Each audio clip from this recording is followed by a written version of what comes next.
salaamaaleykum mbokk yi ku nekk ñu ngi leen nuyu sa tur ak sa sant di kontaan encore ñëwaat fii seen kanam ci seen rajo ak seen télé ITV i rajo di waxtaan ak yéen li nga xamante ne mu lëmbee adduna bi mooy mbas mi ñëpp xam nañ ko moom bàyyiwul fenn bàyyiwul dara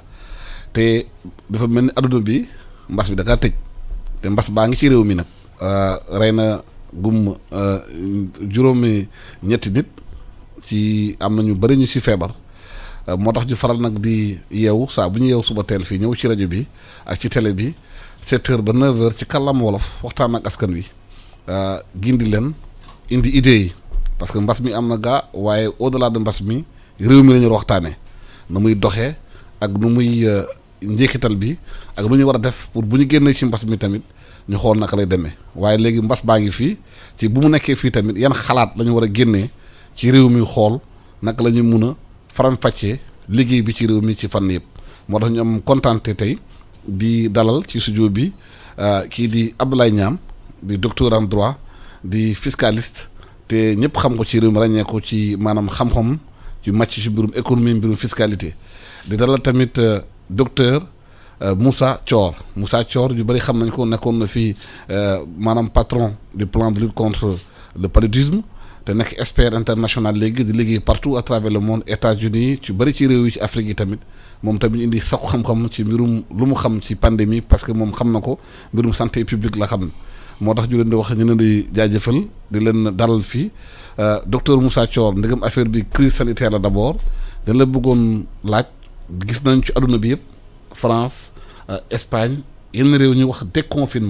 déconfinement mooy nit ñëpp ñu tëjoon dañuy waaj dina génne fu ñu nekkoon parce que yéen xool nañu tëj nit ñi am na njeexital ci mbirum économie yow en tant que médecin liggéey nga ci affaire pandémie ak épidémie ban xalaat nga ci am. asalaamaaleykum Alassane balaa ma tontu sa question nga may moom nuyu say auditeurs ak say téléspectateurs ndokkeel leen tam ci weeru koor bi di leen baalu àq di leen baal. di ñaan yàlla nu yàlla may kooru jàmm yàlla defal ñu teraanga defal ñu sutura. amiin te mbas mi nga xam ne moom la fi sunu borom wàcce mu teggil ñu ko ci barku weeru koor bi. amiin di nuyu itam sama naataango bi nekk ci plateau bi docteur Niane. di la nuyu yow tamit.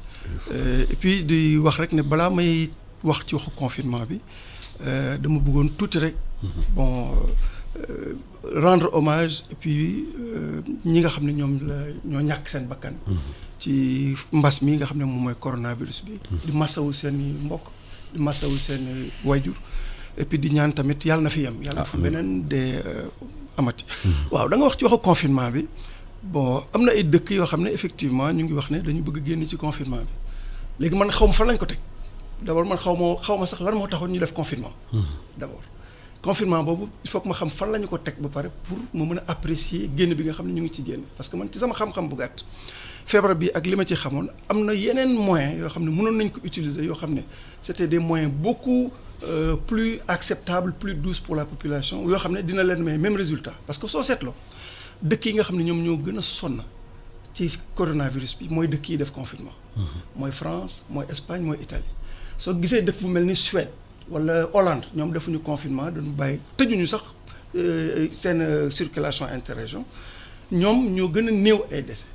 donc tey ji bu ñu demee ba ne dañuy génn ci confinement te cas yi ñu ngi wàññeeku dëgg la mais transmission bi ba léegi mu ngi fi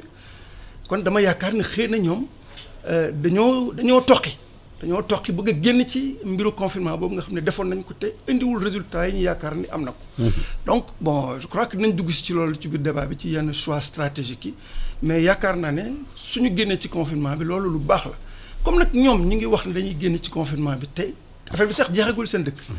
ñun ñi nga xam ne dañ doon agité débat wax ay waxu confinement yaakaar naa dinañ ko teg ci suuf parce que ñi ci duggoon ñu ngi ciy bëgg génn te amuñu ci dara nag donc yaakaar naa ne suñu réew yi nga xam ne nit ñi ñu ngi doon wax waxu confinement loolu bu ñu ko gisee dinañ teg affaire de confinement ci suuf parce que confinement amul benn njëriñ et ce n'est pas adapté à la réalité sociale et culturelle. docteur Niane suñu réew mi defaguñu confinement waaye am na lu ñu wax semi confinement bu ñu def te loolu ñu bari gis nañu am na conséquence ci mbirum économie bi ban jàngat nga ci am. waaw jërëjëf Alassane maa ngi lay nuyu di nuyu sa téléspectateur yëpp di nuyu aussi docteur Thior di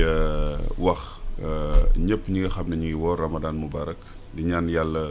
li nga xam ne moom la ñuy jànkoonteel weeru koor gi yóbbu ko fa mu jóge woon. amiin yaa rabbi. waaw xam nga confinement ak déconfinement jàpp naa ne contrainte économique yi maanaam jeexital ci mbirum koom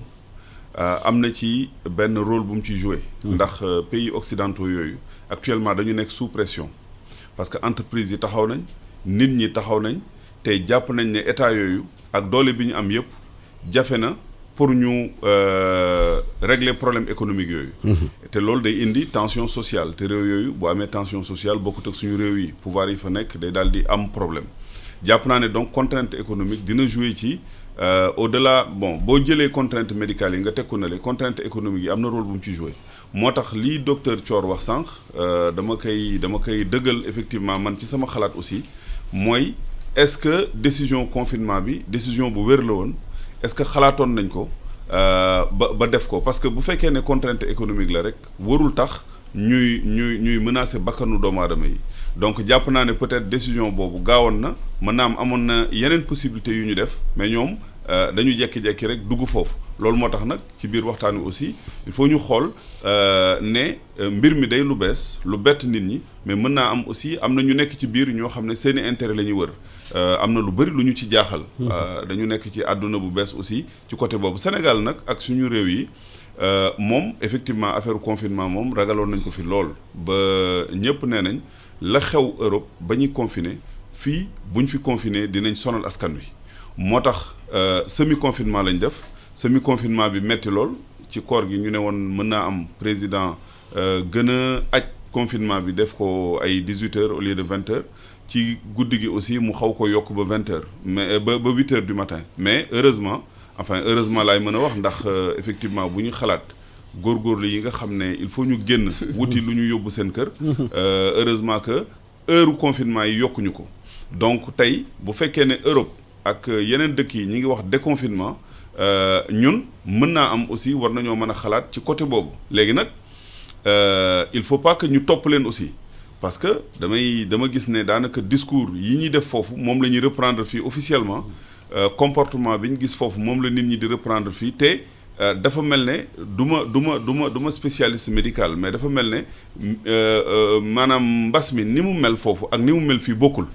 donc ñun aussi suñu comportement suñu décision dañ ko war a xalaataat bu baax finalement daal loolu laa ci wax en attendant ñu gën a dugg ci waxtaan bi. waaw docteur Thior yow da nga nekkoon ci mbirum paludisme ñëpp nañu ràññee que paludisme nu muy rey Afrique moo gën a bëri lool mbas mi nu muy reyee xëy na paludisme amatul Europe reytu fa nit waaye du mu rey ci suñu réew yi benn réew du sud yi te mbas bi bu mu fa ñëwee contamination bi bëri médias yi jël wax ji réyal ko parce que dafay laal kàngam yu mag ay maanaam roi Angleterre daana premier ministre Angleterre di médias yi du fonctionner foofu ak mariirandoo bi nu mu bëree moom genre contagion mondiale ci loolu est-ce que tey ni mbas mi di rey Europe reyul noonu suñu réew yi est-ce que dafa am lu nekk ci suñu réew yi moo tax contamination bi demeewul nu ñu ko xalaatee comme Europe parce que bu dëgg ay 50,000 morts États-Unis ay 10,000 morts ay Espagne ak yooyu est-ce que waruñu xalaataat ci loolu. waaw Alassane vraiment sa question bi am na solo trop parce que affaire feebaru virus yooyu cas bi nga ci wax nii daf ciy am léeg-léeg nga gis benn virus mu dem ci benn gox wala benn continent wala benn réew am nu mu fa mel bu jógee boor boobu dem beneen gox du mel noonu loolu dafay am donc at yële passé dafa ma fekk ma nekk Haïti di liggéey OMS boo dee fàttali ko am na benn feebar bu ñu doon wooyee Zika virus. Zika boobu dafa meloon comme nii rek ba OMS déclaré urgence de santé publique de portée internationale yàlla def man maa nekkoon incident manager bi foofu maanaam di coordonner action partenaires yi nga xam ne ñoo doon def riposte bi foofu. alors man ma seetlu woon tamit ne xëy na yeneen pays Amérique latine yi effectivement feebar bi bari woon na fa mais Haïti feebar bi def fa benn problème alors mais xam nga yu mel noonu su amee. partenaires yi au niveau des pays ku nekk da nga am sa agenda ñu commencé woo ministère de la santé commencé di indi ay experts ñu ñëw ci dëkk bi di def ay plan et tout bëgg dugal gouvernement bi ci ay plan ay confinement pas confinement mais vraiment ay mesures yoo xam ne kenn mënul la wax ne lii moo tax ñu def ko parce que ay experts jóge nañu fële rek ñoo ne waaw am na benn Martiniquais sax bu ñëwoon réanimateur ne moom dëkkam hôpitalam dafa fees del bëgg tiital nit ñi ne daal il faut que en prévision de ça ñu def loolu.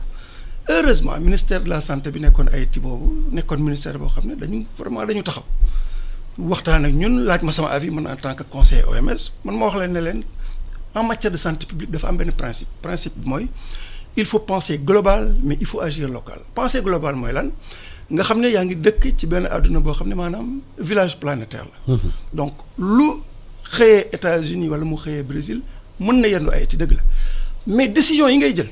ak plan bi ngay def da nga ko war a contextualiser au contexte local maanaam nga xool est-ce que épidémie bi demee na noonu parce que épidémie soo ko amee Alassane dañuy def lu ñuy wax caractérisation de l'épidémie maanaam épidémie da ngay xool ndax est-ce que c'est une épidémie qui est grave la gravité d'une épidémie ni ñu koy mesurer mooy est-ce que épidémie ñi muy rey bari na est-ce que dëkk yi mu laal bari na est-ce que c'est étendu est-ce que ni mu laal bari na est-ce que c'est fulgurant noonu ngay caractériser épidémie.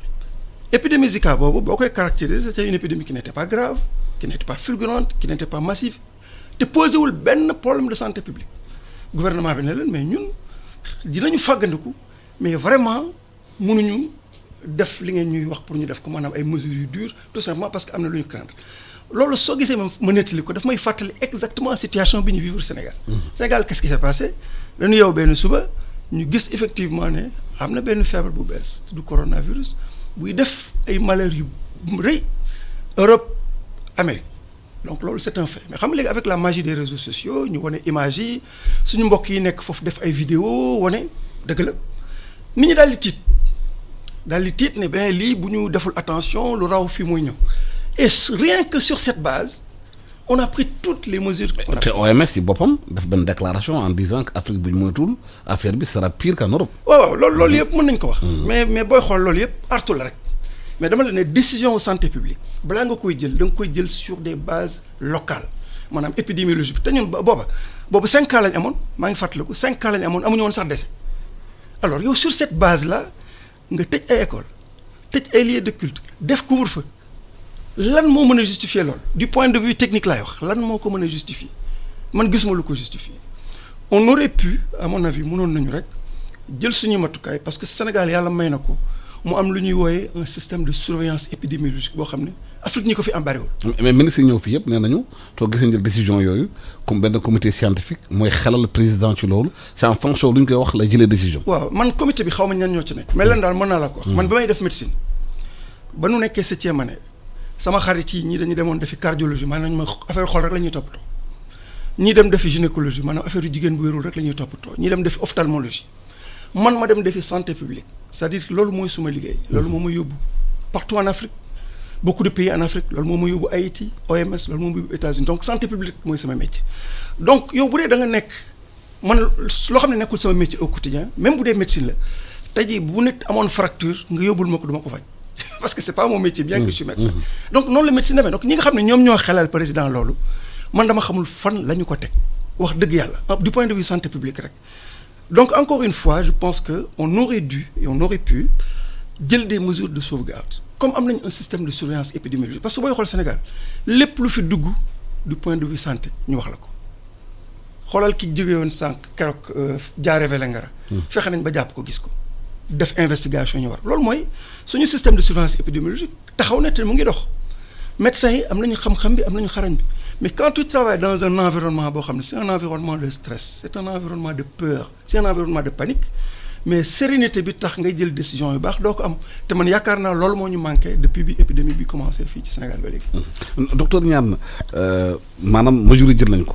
am na conséquences yu bëri maanaam économie bi taxaw na pratiquement. fiscalité bi ci réew mi ci ay recette douanière recette maanaam impôt yu domaine la ñu doon jëlee pour financer yeneen yi yëpp daanaka taxaw na tey ban conséquence la mun a am ci économie réew mi parce que même yu ndaw ñi doon am di wut dara maanaam marchand ambulant yi taxaw nañu ndaxte importation yooyu doon ñëw loon jaay pour dundal seen njaboot. jërëjëf Alassane waaw question bi dafa am solo conséquences yi bëri na mais pour def parallèle ak li docteur Thior di wax parce que chaque fois bu ma koy dégg muy wax ci côté médical ma damay xool côté économique parallélisme bi dafa am solo parce que bi mbir mi commencé dañu gis ne le ministre de l'économie Amadou Hott dafa def déclaration seen riposte bi départ bi ay 1 milliard lañ doon wax man bi ma ko xoolee ma ne mbir mi de xawma lan la maladie bi mais ni ma déggee mu graaw à l'étranger 1 milliard moom même bu fekkee da nga ko négliger sax tuuti na pour man parce que système sanitaire bi déjà dafa amoon benn retard donc même bu fekkoon ne dara amul sax boo waree jóg di ci def dara 1 milliard tuuti na ñu toogaat tuuti rek gars yi daal di xoolaat rapidement sans pour autant que situation sanitaire bi aggravé wu président def déclaration ne 1000 milliards ma ne non lii nag xaw naa ëpp aussi waaw c'est-à-dire que doo xam politique publique yi fan lañ koy sukkandi est-ce que évaluation am na ban plan d'action lañ teg loolu daal pilotage à vue daf ci am pour man beneen aspect bi aussi mooy dafa mel ne départ bi ñi doon conseiller président de la République du woon effectivement le comité qui a été mis en place récemment en tout cas loolu laa gis parce que je sais que boobu armée bi ministère de l'intérieur quelques médecins effectivement mais ñooñu lañ doon wax am na benn jour sax dañu wax ne du matin au soir ñi ngi réunir avant muy def sa déclaration qui a été même retardée donc man je doute un peu ci départ bi ne jël nañ matuwaay yëpp pour xam affaire bi ak pour teg benn plan de résilience comme ni diagnostic bi waaw ba ak plan bi léegi nag effectivement situation économique bi mi ngi commencé metti na trop sax d'ailleurs léegi nag ci vocabulaire maanaam ci waxi nit ñi dafa am lu ñuy wax secteur impacté yi nga xam ne dafa jege trop jàngoro ji par exemple avion jógatul dematul agence de voyage yi ñu ngi ci boole tourisme bi agriculture transport donc dafa am quelques secteurs 8 à 9 secteurs restauration mi ngi ci ordonnance présidentielle yi sax d'ailleurs mi ngi ci mais booy xool ordonnance yi mujj dañ ne ministre de l'économie et des finances dina ñëwaat ci ministre des finances et du plan dina ñëwaat ci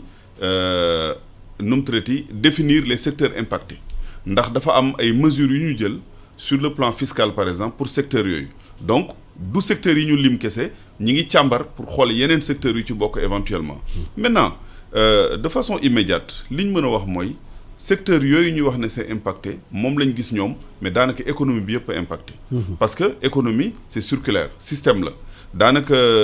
ay sous-traitants la ay fournisseurs ay clients lépp a ànd donc tey il faut ñoom itam ñu def ndànk ci ñan la ñuy wooye secteur impacté ak secteur non impacté balaa muy am li tubaab di wax des effets d'aubaine maanaam ñoo xam ne dañ ciy profité téye fekk bokkuñu ci wala même buñ ci bokkee li ñu jël ëpp na ba pare bàyyi ñi nga xam ne ils sont laissés en rade te pourtant impact am na secteur de l'enseignement aussi je précise que bokk na ci impact bi maintenant donc sur le plan économique à court terme conséquences yi ñëpp la laal c'est circulaire maintenant à moyen et long terme foofu la problème bi gën a nekkee malheureusement dafa mel ni décision yi ñuy jël yëpp maladie bi daf ñu xaw a obnubilé daf ñu xaw a sonal ba ci suñu xel laay wax kat sonal bi ci xel yi la ba mesures yi ñuy jël yëpp des mesures court-termistes la ku gën a yuuxu rek wala lu ñu jàpp ne moo gën a kii rek ñu ne nañ daw foofu loolu nag kenn du ko jiitee am réew il faut que nit ñi am sérénité jël teg benn plan de résilience un vrai plan de résilience boo xam ne day jël en compte la stabilisation maanaam tey économie bi ñu équilibré ko parce que ñoom ci loolu la ñuy réfléchir mais aussi jël li ñuy wax la relance économique maanaam bu lii jàllee naka la ñuy relancer suñu économie te ñun dañu am chance crise bi war ñoo mën yee parce que mën nañ ci jógee changer suñu tissu économique am relance boo xam ne dañuy bâtir une nouvelle économie maanaam dinañ ci ñëw tey mais daal en tout cas li ma mën a xam mooy budget bi tutoyé nañ ko maanaam fi ñu tegoon chapitre yeeg yooyu yëpp dañ ko jaxase rubrique yi jël ci 1000 milliards presque le quart ne dañ koy dugal ci ay secteurs te dugal boobu waxuñu naka lañ koy dugale amul précision amul transparence ba pare li des ci budget bi aussi waxuñu naka lañ koy defee ba mu leer donc actuellement nii très franchement gisuma visibilité sur le plan macroéconomique sur le plan budgétaire sur le plan financier et c'est dommage donc maladie bi mi ngi laal cër yi nit ñi mais mi ngi laal aussi xel yi surtout suñu réew yi nga xam ne dañu néew doole et c'est dommage ndax loolu impact bi dina metti ci population bi ci weer yi ñu jëm ci année yi ñu jëm éventuellement est-ce que yaakaar nga na justement puisque maladie bi impacté na économie bu baax en tant que médecin te santé publique mooy sa xam-xam. est-ce que tey war nañu mën a xoolaat nu ñu tënkee réew mi tëj ko ñu tijji ko parce que am ñu bëri naan est-ce que waruñu xoolaat yëf yi parce que seen confinement bi dafay laal secteur yu bëri te nit ñi bu ñu foo ñu yeewu seen kër dem wuuti am dépense joxe seen kër bu ñu ko mënut def dinañ di jafe-jafe yu bëri ci joom te truc alimentaire bi ñu def nii xam ne amaana mu du laal ñëpp. non man kay dama la wax carrément ne la su doon man rek mesures yi ñu jël yëpp waruñu ko woon a jël semi confinement beeg mesure bi ñu jël pour couvre-feu. état d'urgence yooyu yëpp pour man jaru ko woon donc suñ ma laajoon tey man leen ne nañ ko lever maintenant comme ni ma ko doon wax sànq man ak docteur ba avant ñu dugg en stratégie boo jëlee décision la marche arrière est toujours difficile parce que fi mu ne nii tey même autorité suñ ko bëggoon il leur faut quand même une bonne occasion pour pouvoir reculer sur beaucoup de mesures yoo xam ne jëloon nañ ko. Et pourtant ñoom ci seen bopp ñoom ñoo la gën a xam ne nit ñi sonn nañ parce que comme on dit l'homme le plus renseigné du pays moom la ñuy jàngale nit ñi sonn nañ. nit ñi sonn nañu bu baax loolu xam nañu ko alors te li ma ci gën a metti mooy nit ñi sonn nañ mais ñu ngi tooñ corona parce que corona ba léegi defagu fi benn dégât nous avons une population très jeune nit ñi ci gën a bëri plus de 75% des gens mën nañ am sax ñoo xam ne am nañ corona ba mu wér te xamuñu ne am nañ ko corona nag daf ñu yombal liggéey ba lan la ñu yombalee liggéey mooy avant mu ñëw dafa ñu wax moom ni mu mel corona dafa ñu ne man su ma ñëwee seen mag ñi laay song ñoom laay faat. corona dafa ñu su ma ñëwee seen mag yi surtout ñi nga xam ne dañu am diabète te équilibré wul ñooñu laa bëgg ñooñu laa soxla ñi nga am hypertension te équilibré wul ñooñu laa soxla ñi am asthme ñi am yeneen feebar yi mag ñu wérul ñi ñooñu laa soxla kooku ki la wax loolu kay avant muy ñëw mais kooku neex naa préparer donc man li ma lay wax mooy information yi nga xam ne moom nga am du point de vue épidémiologique moom nga war a utiliser pour proposer des solutions bu dee xam naa ne plus de 75% des personnes sama réew suñu amee corona forme simple lay doon mais pourquoi ma leen di jël di leen tëj naan dama leen di faj mais loolu day indi problème sax parce que réseaux sociaux yi yaa ngi dégg éléments yi daw da gis ñoo xam ne ils pensent que même affaire dafa am tappale parce que dañu naan mais man ñu ngi ma tëj fii di ma faj ci feebaru ma et puis ñu ngi leen dugal ci condition yoo xam ne dañuy dugal ci ay hôtel bon hôtel yi yaakaar naa dañ leen di fay donc dafa cher. donc man yaakaar naa loolu yëpp jaru ko woon mënoon nañu utiliser ay systèmes yoo xam ne même au niveau communautaire mën nañu confiner les gens là-bas chez eux bu ñu leen expliquer parce que de toutes les façons la maladie n'est pas grave te yaakaar naa ne fi ñu toll nit ñi sonn nañ coono goo xam ne nu ñu mën a def pour lever les restrictions parce que koo xam ne dafay bay dëkk Mbour mais mënutoo ñëw Dakar jaay si li ngay bay vice versa par exemple koo xam ne da ngay def sa activité économique soxla yeewu suba teel ñëw Dakar wala nga ñëw beneen région mënatoo ko keroog dama dem Fouta bi may dem yoonu Linguère Daara bi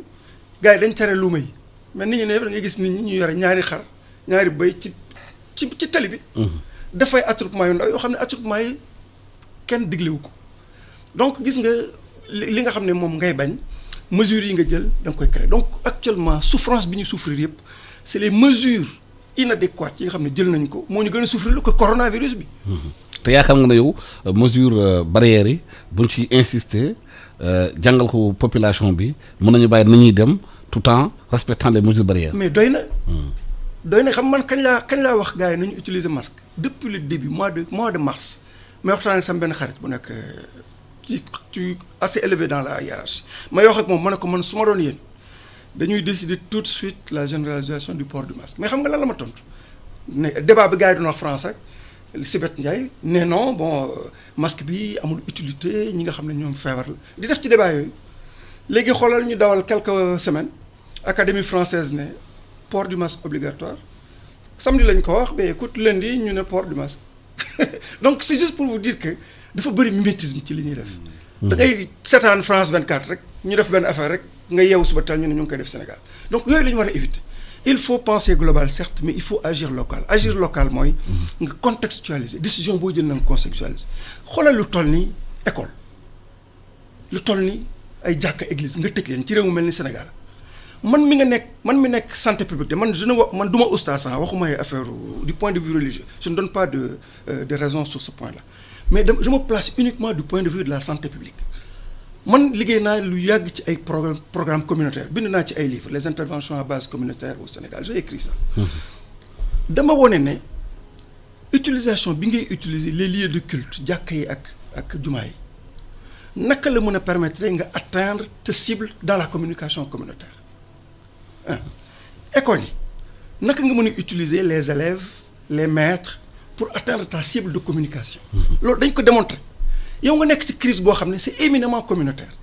tu prends une décision qui te prive de deux des meilleurs canaux de communication maanaam tëj nga jàkka yi mënatoo fa jaar pour passer ton message tëj nga école yi mënatoo fa jaar parce que da nga doon sensibiliser benn maître mu sensibiliser 50 élèves ñu diffuser message bi ci kër yi nga tëj école yi nga ne da ngay bañ xale yi ñu regrouper foofu xale yi léegi ñu ngi ci mbedd mi di regrouper foofu te kenn supervisé wu leen école ba ñoom dañoo regroupé wu mais am na maître boo xam ne bu leen teree ñu def bu leen teree ñu bàyyi bu leen digalee ñu def donc gis nga mesures yooyu man je me place uniquement du point de vue de santé. man damay soxla passer sama message au niveau communautaire te tey booy xool le message n'est pas passé. wax dëgg yàlla message. parce que pour yow mosquée yi école yi c'est des lieux de communication. par excellence moo gën a efficace dañ ko démontrer. gis nga moustiquaire bañ ko doon doog utiliser ay 99 2000 kooku may bëgg ko. kooku may soxlawu ko ñu dem ci imam yi di leen sensibiliser di leen may ay moustiquaire bi ma nekkee Popenguine am na benn imam siis ndeysaan yàlla na ko yàlla yërëm génn àdduna léegi damay dem ci moom waxtaan ak moom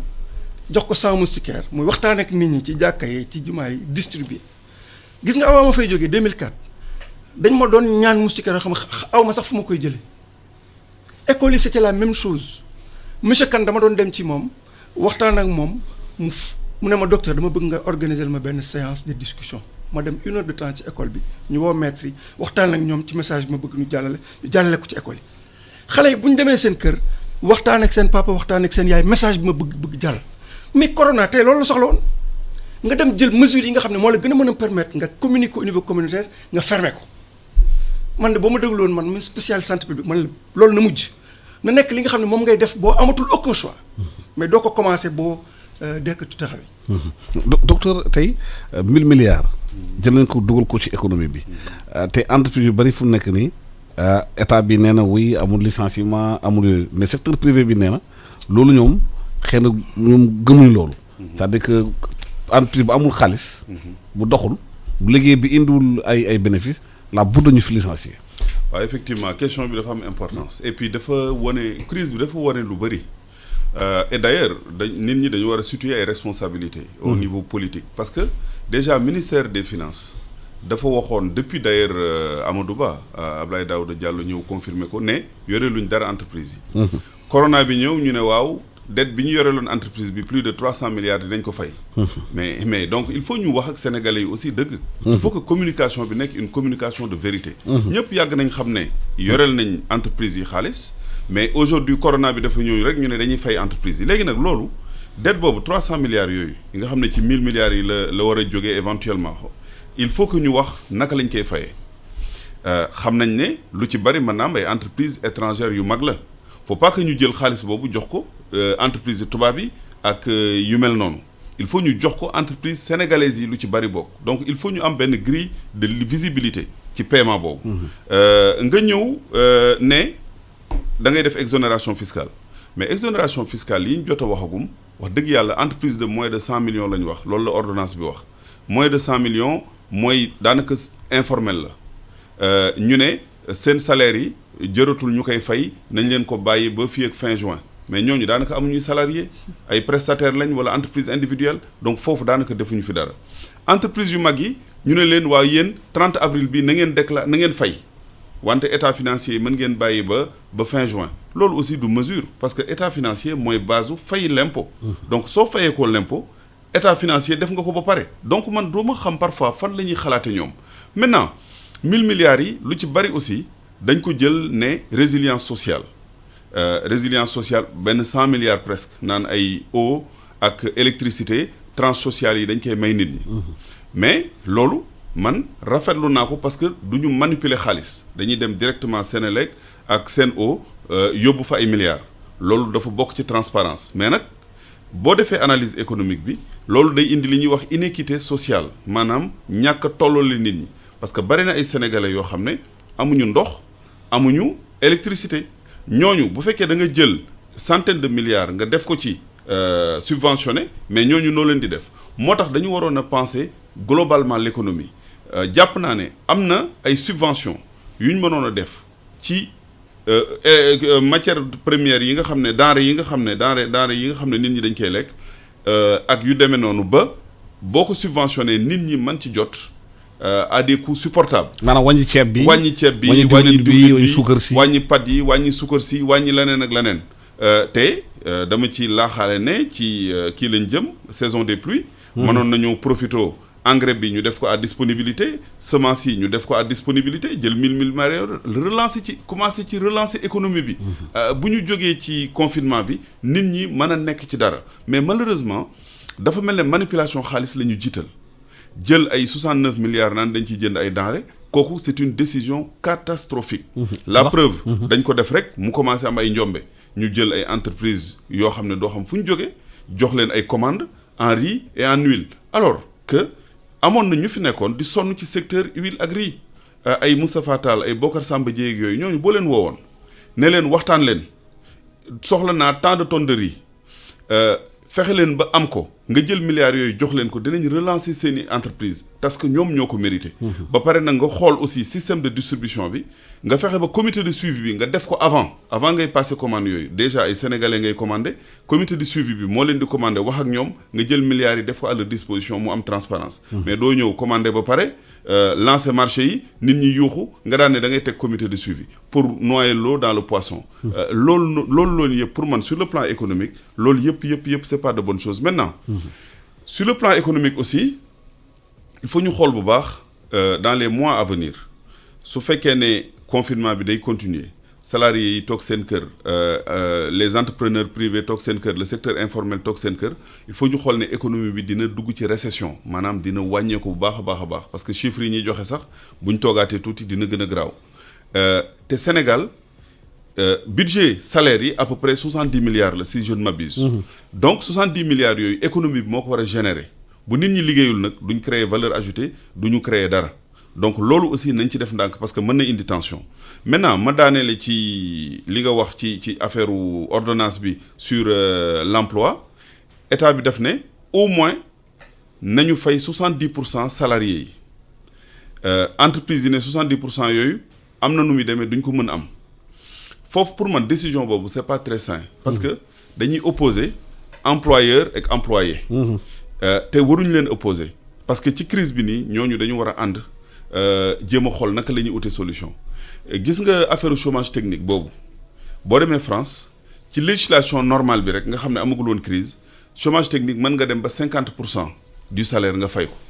bu crise amee nga xam ne entreprise bi amatul doole mais loolu dañ ko war a wàññi mais kenn warul yokk taux boobu donc pour man déjà yooyu c'est des décisions populistes nga ne bu kenn licencier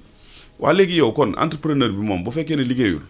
nga ne ko da ngay fay say salaire amoo droit licencier kon benn possibilité nga ko jox mooy mu def la clé sous le paillasson li tubaab di wax loolu maanaam mu liquider boppam daal di bàyyi parce que nag nit ñi duñ jaay seeni kër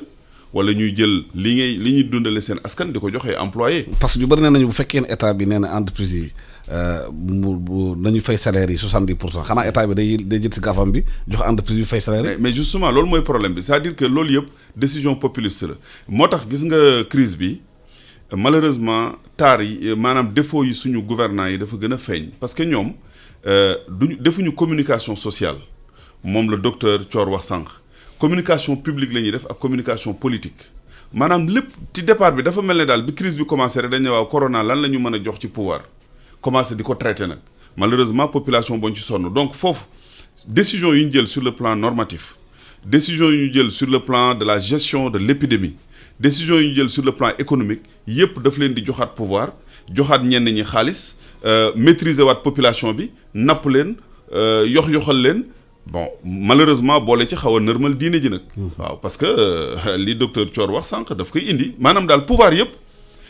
da nga koy concentrer téye ko pour ne damay gérer crise bi pour man loolu c'est trop. parce que déjà président de la République jox nañ ko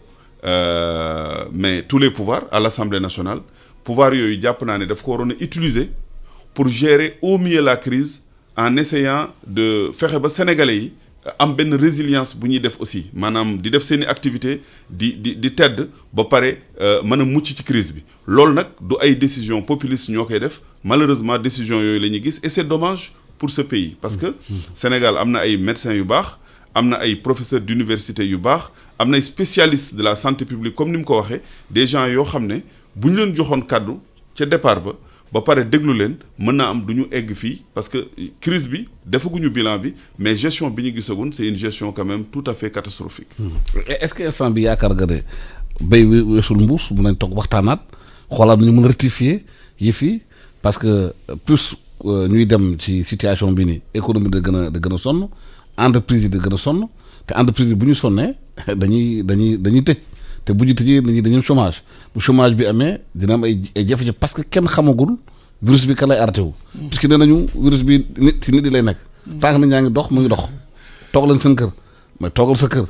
yaa ngi def dara sa biir. waaw mais d'accord vraiment je crois que li nga question bi nga posé am na solo trop comme disait njiitu réew mi l'heure est grave. L'heure est grave pas du fait du corona nee naa corona ba je touche du bois ba léegi dafa fi dara te yàlla na fi continuer bañ a def dara. mais par contre décision yi ñuy jël c'est des décisions yoo xam ne mu ngi ñuy lor bu baax mu ngi lor suñu askan donc man yaakaar naa ne il est temps pour que ñun ñëpp ñu toog ñu waxtaan poser le débat sans passion ni rien du tout su dee da nga jël benn décision fan nga ko teg ak lan quel est le résultat attendu de cette décision évaluer et puis ñu évoluer évaluation à mi-parcours mën na am mais yaakaar naa ne man je suis persuadé que ñi jël décision yi xam nañ actuellement ne décision yi ñu jël il pouvait faire mieux je le sais maintenant comme je l'ai dit tantôt la marche arrière est très difficile bu dee ne da ngay dugg dans des domaines de stratégie de politique de santé boo xasee jël décision pour nga rétropédaler day xaw a metti mais c'est possible il faut que nit ñi toog nu waxtaanaat pour l'intérêt du pays parce que nag vraiment fii ñu nekk nii nekk nañ ci situation yoo xam ne c'est des situations économiquement intenables regarde actuellement li ñuy def 10 heures bu jot ñu ñëw def benn bulletin wax nit ñi di déglu cas communautaire la ñuy déglu. Cas communautaire c'est l'indicateur par excellence quoi. C'est incroyable hein? Donc bu ñu gisee cas communautaire rek ñëpp affolé nañ mais situation boobu mën na continuer fi ba décembre ma wax leen ko. suñ ko xamul ma wax leen ne mën ngeen bu dee da ngeen di continuer chaque matin ngeen di def ay tests Sénégal dans le cadre de ce virus là fii ba décembre wala lu ko weesu mën ngeen am ay cas communautaire léegi nooy def est-ce que nit xalaat na fii ba décembre situation bi ñuy vivre ñu koy vivre nit xalaat na ko en tout cas moi je ne le souhaite pas il faut que la sérénité revienne affaire cas communautaire yooyu pour en parler si vous autorisez je crois que fi ñu ko teg yeggul foofu xam nga cas communautaire ñoom dañu ne mooy cas boo xam ne nit ki xamul fu mu ko jëlee il est où le problème yow bi ngay diagnostiqué cas communautaire boobu cas communautaire graawatul parce que cas communautaire xam nga war moo graaw bi nga xamul parce que bi nga ko xamulee boobu la def dégâts yi mu def ma ngi koy contaminer ma ngi koy wasaare mais une fois que diagnostiqué ko mais c'est fini tu l'as maîtrisé pourquoi avoir peur du cas communautaire autre chose képp kuy def médecine xam nga ne vaccin yi ñuy utiliser mais vaccin doomu jàngoro bu ñu néewal doole la piqûre la ko pour tàggat sa yaram bu doomu jàngoro dëgg ñëwee sa yaram naka la koy songe gis nga principe vaccination boobu dafa am un principe de vaccination naturelle en cas d'épidémie maanaam corona bi bu ñu ko bàyyee mu circuler surtout bu dee da nga am une population jeune day dem ba ñooñu dañuy développer des anticorps gis nga masse anticorps yooyu ñuy développer day constituer benn barrage boo xam ne day barrer réseau de transmission vers les personnes qui sont à risque donc day nekk un effet de protection de masse boo xam ne c'est très intéressant donc pourquoi nga ne nit ñi bu ñu circuler au contraire da nga war a favoriser la circulation des gens maintenant utiliser les mesures barrières mettre en place un bon système de surveillance épidémiologique et le renforcer te loolu am nañu ko et puis maintenant protéger les groupes les plus vulnérables yi nga xam ne xam nañ ko parce que corona wax nañ la gën a soxla loolu dong la ñu soxlawuñu tiital nit ñi di leen wax ay cas communautaire dañ xool journalistes yi bu ñu dégloo édition 10 heures mais cas communautaire c'est que c'est incroyable cas communautaire du dara cas communautaire dans le cadre d'une maladie comme le corona c'est une très bonne chose je pèse mes mots nañu bàyyi virus bi mu circuler ça va contribuer à développer l'effet de protection de masse du lu bon nañu bàyyi di tiital nit ñi ci loo xam ne ñoom ñoo gën a xam ne li may wax ni am na lu tax ñu koy wax pourquoi ñu tiital nit ñi ak affaire cas communautaire te classification donc la man su ma doon ñoom cas communautaire ak ay cas autochtone ak ay cas contact yooyu c'est à usage technique dafa war a yem dans la salle de situation épidémiologique bi ñuy présenter résultats yi suñuy communiquer ak la grande masse dañu war a xam lan lañ leen war a wax la masse là elle a besoin de quoi dafa bëgg a xam fan la épidémie bi toll de façon globale xam naka la koy moytoo su ko amee fan lay fajoo loolu rek la soxla pour xam ñu góorgóorlu ci mais on est en train de polluer l'atmosphère avec des cas communautaires di tiital nit ñi dem ba daan ñoom benn cas communautaire non attendez il faut que savoir raison garder ñu ngi tiital nit ñi te lenn am na gis nga feebar bu ñëwee ci nit koo xam ne dafa stressé dafa tiit dafa paniqué loraanga ya muy def moo ëpp fuuf bu dee loolu fekk ak dal kon docteur li nga xam ne moo ko war toujours mooy dalal xelu askan même boo ko mënul faj na nga dalal seen xel léeg-léeg malade nga dalal xel mu wér malade day ñëw fekk la sa cabinet nga sol sa blouse raay boppam wax ko wax ju sedd wax bu neex mais mu wér à 90% te joxoo ko benn garab. mu ñëw amul dara nga tiital ko naawal ko mais feebar mu yokku man am na ay malades yoo xam ne dañoo am ak man colère mais am na ci ñoo xam ne mi feebar nañu bay bëgg de te nag ma wax la leen alsan ñu baree ngi dee jamono yi ñuy wax ñu ne corona moo leen rey wóor na yàlla ne beneen feebar moo leen rey mais parce que actuellement système bi yëpp c'est concentré sur le corona rek la ñuy def waaw mais cancer amatul paludisme amatul. famille yi ëmb diwusin ci àll bi amatul. parce que dëgg nañu ay malades yu bëri yeneen maladies yi nee na ñoom léegi sax bu ñu feebaree amatuñ sax accès hôpital. mais mënatoo dem dañuy tiit dem hôpital. non gis naa service sapeur pompier sax di bind naan woon na nga mais fi nga toog nii jéemal woo sapeur pompier numéro boobu nga xool ndax di nga leen jot man essayé naa 1 heure de temps may woo sapeur pompier mënu ma leen jot ku bëgg a def nga def l'expérience donc gis nga nañu dalal xelu nit ñi. lii yàlla moo ko wàccee waaye suturaal nañu. feebar bi su defoon na mu def Espagne France ak fii doo toog fii ma toog fii alsan yàlla bu la defalee sutura da nga koy xam suñu borom daf ñoo defal sutura ci feebar bii léegi nag ñan ñoo ñuy tiital occidentaux yi ñoo ñuy tiital oui def leen lii plan de contingence nii ñu financé leen te kaay ma wax la keroog dama wax ne feebar bi ñun dafa ñu waroon a fekk ñu jóg taxaw parce que occidentaux yi ils ont un genou à terre ñun ñoo war a taxaw tey bu ñu soxlaa masque ñu defar ko jaay leen ko bu ñu soxlaa gel ñu defar ko jaay leen ko bu ñu soxlaa même ay respirateurs ñu defar ko en Afrique jaay leen ko parce que on a les capacités mais au contraire qu'est-ce qui s'est passé ñoom tiital nañu nax ñu ba ñu normeelu ak ñoom ñu roof ñu galgal kaay ma wax la galgal bi xam nga lan la. plan de contingence 1000 milliards yi ñaata la ci banque mondiale dugal ak fonds FMI. bëri na. xaalis boobu dañ ñu ko may. xam nga da nga koy fay sa doom da koy fay. galgal gaa ngoog yii dañ ciy profité il y a de cela 3 ans c'était le H1N1 STRAS quelques années après ñu ne virus Zika boo xoolee yooyu yëpp pays bu ñu ñëw oui defar leen plan ñu lebal leen xaalis 200 milliards 3 ans après ñu ne corona oui mu ngi ñëw de bu ngeen ñëw bu ngeen deful ndànk jëlee leen faagaal defaral plan nga defar plan ñu lebal la 500 milliards te yow yaa ngi taxaw ñuy wax ñu ne dañu war a wàññi dette dañu war a annuler dette pendant que yaa ngi wax annuler dette bi ñoom lebal nañ la bor boo xam ne xëy na soxla woo ko woon donc loolu ba kañ 3 ans plus tard encore banaan épidémie la ñuy inventé waat encore pour xëbal ñu tiital ñu lebaat ñu xaalis di ñu confiner davantage dans le sous-développement donc il faut que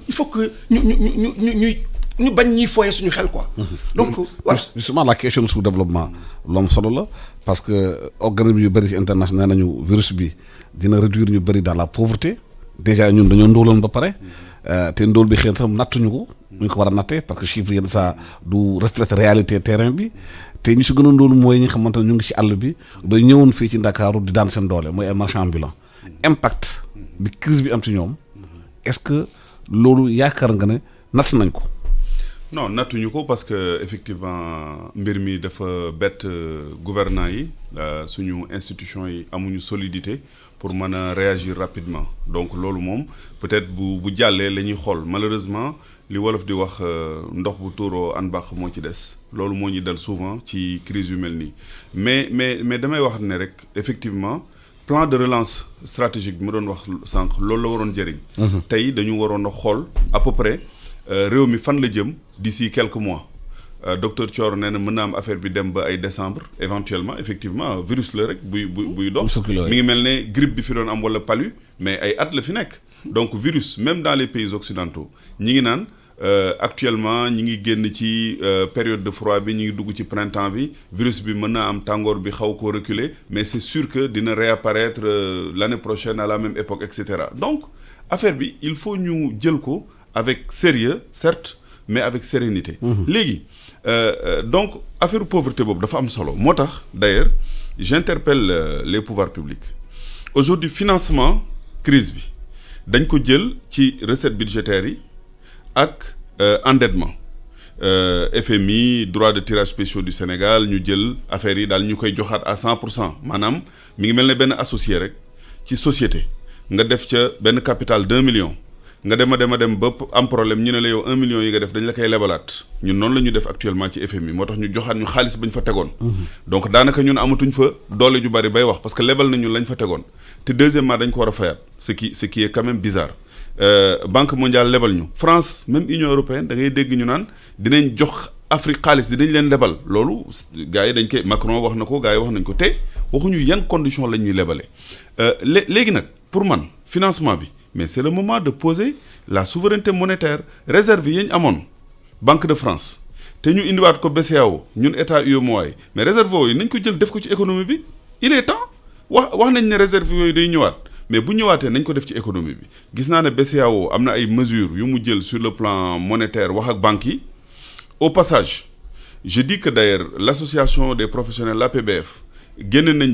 benn communiqué démb wala bërki démb pour dire que way état bi ak BCEAO am na lu ñu wax ci prêts yi ñu defoon entreprise yi mais nag contrat la entre privé donc d'accord nañ ci tenir compte mais nañ xam ne contrat la mais ma leen di artu parce que nag ci état lañ nekk te dañoo nekk période de crise de l'économie donc dañu war a accompagner les gouvernants et les pouvoirs publics ci résilience boobu ci justement pauvreté bi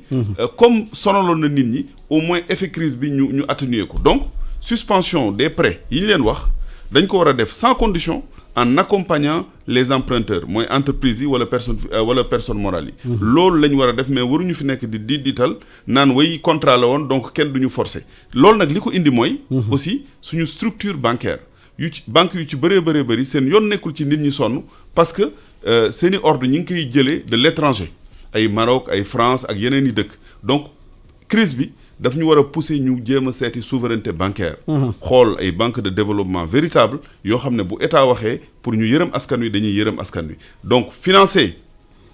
notre économie financer la résilience à partir de ce que nous avons c'est-à-dire les réserves aujourd'hui yi nga xam ne waroon na jóge France ñëw BCEAO selon mes informations peut-être 50% ñëw na ci réserve yi mais 100% réserve yi la ñu war a jël ñu financer ci économie parce que ay milliards la yu nekk foofu di nelaw bañ a nekk di lebi parce que mënoo am xaalis war koo dugal ñu tëyal la ko naan dañ la koy dencal doole bi maintenant li may préciser foofu rek mooy ñii naan ñu BCEAO warul mën a financer économie di jox état yi xaalis parce que wóoluwuñ suñu état yi jàpp nañu ay xale yu ndaw lañ ba leen joxe xaalis dañ koy yàq mais banque centrale bu Union européenne mais génn na temps yee passé 750 milliards d'euros pour financer économie Union européenne. ak Fed aussi États-Unis. waaw États-Unis def nañ ko. ñun ñu ne ñu yéen bu leen ko def parce que vous êtes irresponsable. donc vraiment da ngay xoolaat daal mais vraiment daanaka ci mbuumu jaam lañ nekk ba léegi. donc pour man économie c'est une chose sérieuse ñi yore suñu économie dañu war a yërëm population bi. tu as bien dit question pauvreté nekkoon na une question centrale de nos pays malheureusement affaire bi nii dina ko gën a aggraver parce que. jël nañ budget bi lu baree bari ne dañ koy dugal ci économie bi te ñu ngi ko ci dugalee leerul te day gën a yokk endettement te endettement ñëpp xam nañ ne génération yi ñëw ñoo koy fay te suñu xaalis bi ñu yoree ma nga fële tëdd di nelaw ñu ne ñu amu leen droit laal ko. donc te professeur Kassé Demba dafa posé benn débat ci prêt yi dafa ne moom taux de prêt yi banque centrale nu muy lebalee banques yi taux bu faible la. te ñooñu bu ñu lebalaat particulier bi entreprise ñu def koy 9-10%. te état war na jëlee mesure ci loolu décision. pour ñu xoolaat taux de prêt yi du tax wax rek xam nga dénoncé di naan woy prêt yi bëri na te jëloo décision amul solo. waaw mais xam nga loolu le président Abdoulaye Wade waxoon na ko fi période bi mu fi nekkee laaloon na ko ci affaire BCEAO daal di ne woy même le président Macky Sall bi muy doog a ñëw laal na ko mais affaire bi dafa mel ne dafa am benn groupe boo xam ne suñu soxlaa dara dañuy yëngal gars yi am fu ñu jaar ak ñoom ñu noppi parce que loolu chaque fois bu ñu ko defee man damay jàpp ne lii kat direction historique la bu ñuy joxe. mais dañ ñuy tegaat lépp ci suuf xaw ma dañ leen di xëppatal xaw ma dañ leen di. ay pression waaw wala ñu man daal je ne sais pas. mais loolu moo téye suñu économie gis nga boo demee Europe. aujourd'hui taux d'intérêt négatif moo fa am maanaam da ngay ñëw ñu ne la. jox ñu banque sax. non même moins léeg-léeg dañ la ci tegal dara. parce que waaw dañ la ci tegal dara parce que mais fii suñu taux d'intérêt yi mënul financer économie bi comme ni nga wax. taux directeur BCEAO même crise bi sax daf ko wane gars yi dañ ne dañuy gën a jàppale banques yi wàññi sax seen taux directeur qui était de 4% ñu indi ko ay 3% je pense. pour que ñoom banques yi am résilience pour mën a financer économie bi malheureusement banques yi non seulement gaawuntuwuñ ci loolu mais ñi ngi artu parce que dañoo génne benn communiqué il y a 3 jours. daal di communiqué bi sax d'ailleurs boo koy lire da ngay reetaan parce que 3 points la ñu ne oui bon gars yi daal ñi ngi naan ñu jàppale leen économie bi na ngeen suspendre prêts yi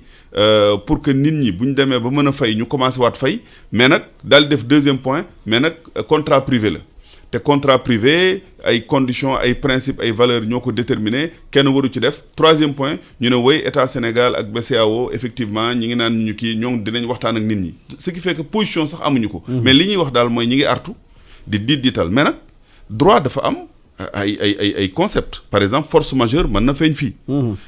aujourd'hui koo xamante ne nii mënoo fay da ngaa dem ba mu yàgg nga am ay problème salaire sax mënoo koo fay ñu naan la fayal ay prêt bancaire kooku du yoon contrat bi ci boppam dañ ko war a remettre en cause pour plus tard. kenn waxul nag ñu daaneel banques yi waxuma loolu de je suis très responsable. mais nag heure bii bu jotee ci la ñuy xam ñan ñoo yërëm population yi ak ñan ñoo ko yërëmul ku fi dëkkul nag say intérêt nekkul Sénégal doo mën a yërëm population yi moo tax. yàgg nañ ko wax secteur bancaire c'est un secteur de souveraineté kenn waru koo jox étranger à 100%. dañ leen a war a bàyyi ñu jël benn parti ñun ñu jël benn parti moment yi ci lañ koy xamee malheureusement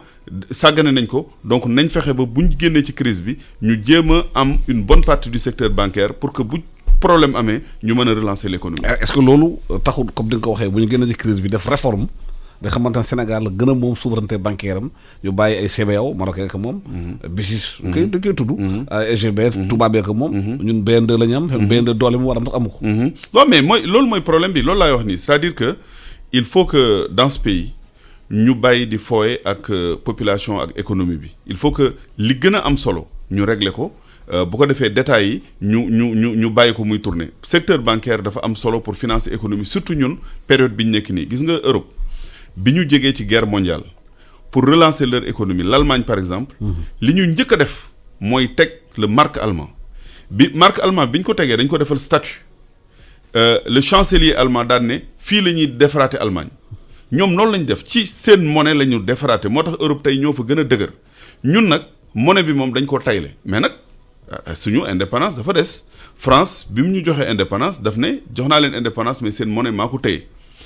temps yi passé ci fin d'année bi demoon nañ ba pays CEDEAO yi waxaat ba ne dañuy def écho pour jëlaat seen souveraineté monétaire nga gis Macron dem Côte d'Ivoire moom ak Alassane Ouattara daal di court-circuiter affaire boobu daal ne wéy déjà dinañ leen defal lii mel ne dañuy jox souveraineté monétaire mais loolu c'était pour court-circuiter le projet de la CEDEAO donc yooyu question yu fondamentale la période bii nag effectivement ci la ñuy xamee lan mooy importance su monnaie parce que dañu war a relancer économie bi man bon am na ñuy wax sax naan dañu war a battre monnaie pour dugalaat ko ci économie bi peut-être que loolu day créer inflation loolu techniquement xam nañ ne c'est pas toujours très responsable mais au moins réserve yi nekk BCEAO ñu jël ko dugal ko ci économie bi yaa xëy di ba pare bañ a lebi parce que loolu suñu xaalis la mi ngi mel ne rek. nit ku am ay kilogrammes d'or xiif amul dërëm mu toog léegi di yalwaani. mais na jaay or bi. donc ñun tey dañoo am or am possibilité relancer notre économie nañ ci profito corona bi ñëw na gars yi ne nañ dafa garaaw mais ñun am nañ xaalis nañ ko jël def ko ci économie bi jël ko nag def ko dans des secteurs stratégiques. tey milliards yooyu bu ñu ko jëloon campagne agricole bi ñu préparer ko dans de bonnes conditions à moyen terme ñu def dans le monde rural ba ndox dem partout le solaire nit ñi domestiqué nañ ko léegi ñu def l'électricité dans le monde rural ba pare. jéem yenn secteur stratégique yi ñu maîtriser ko suñu bopp comme banque wala yooyu ñu jël milliards yooyu réserve yooyu ñu créer ci des banques de développement véritables ba pare ko gérer ko nag de façon véritable waxuma ñu créer benn banque jël ay xarit ak ay kii léeg-léeg ñu bind ne joxal kii prêt non je dis pas ça. Malheureusement suñu pays loolu moo leen gaañ. Donc il faut qu'on soit sérieux qu'on profite de cette crise pour relancer notre économie sur des bases saines. bañ a nekk rek sur la stabilisation comme ni ñu ko defee maanaam lakk gi am na nga dem di sotti ndox mais da ngay xool lan moo indi lakk gi ak lan nañuy def ba ëllëg dootuñu am lakk loolu mooy plan de relance stratégique de l'économie. Il faut ñu def ko. waaw ci plan boobu santé am na ci lu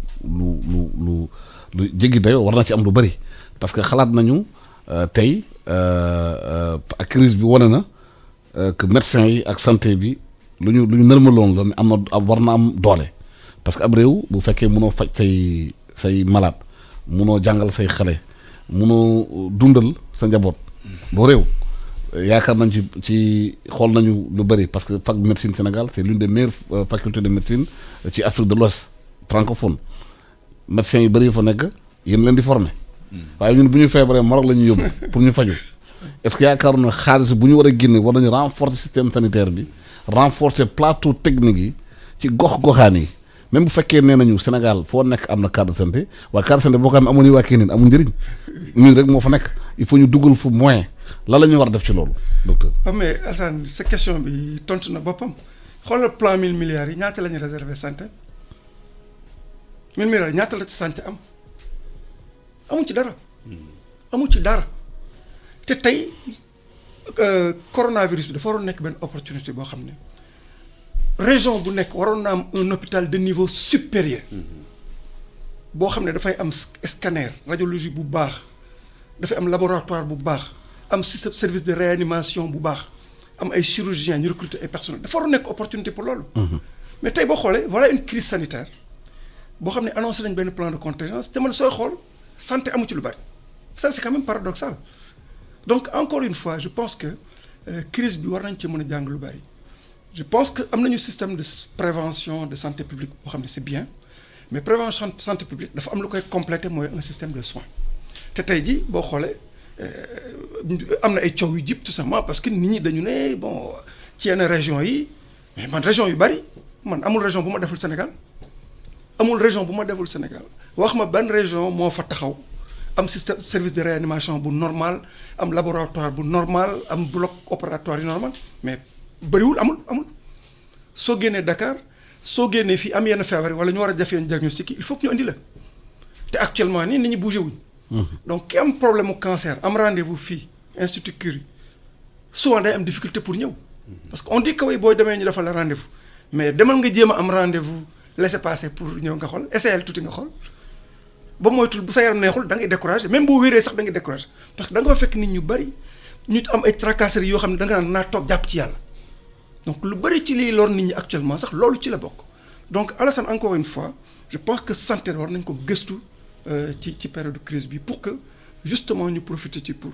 renforcer les plateaux techniques des hôpitaux surtout au niveau des régions et en tout cas daal bu ñu fi jógee yenn problème yi du point de vue de l'équipement au moins duñ ko wax mais li ma gis nii muy direeku nii bon jëmul boor boobu jëmul dans le sens de renforcer on annonce des milliards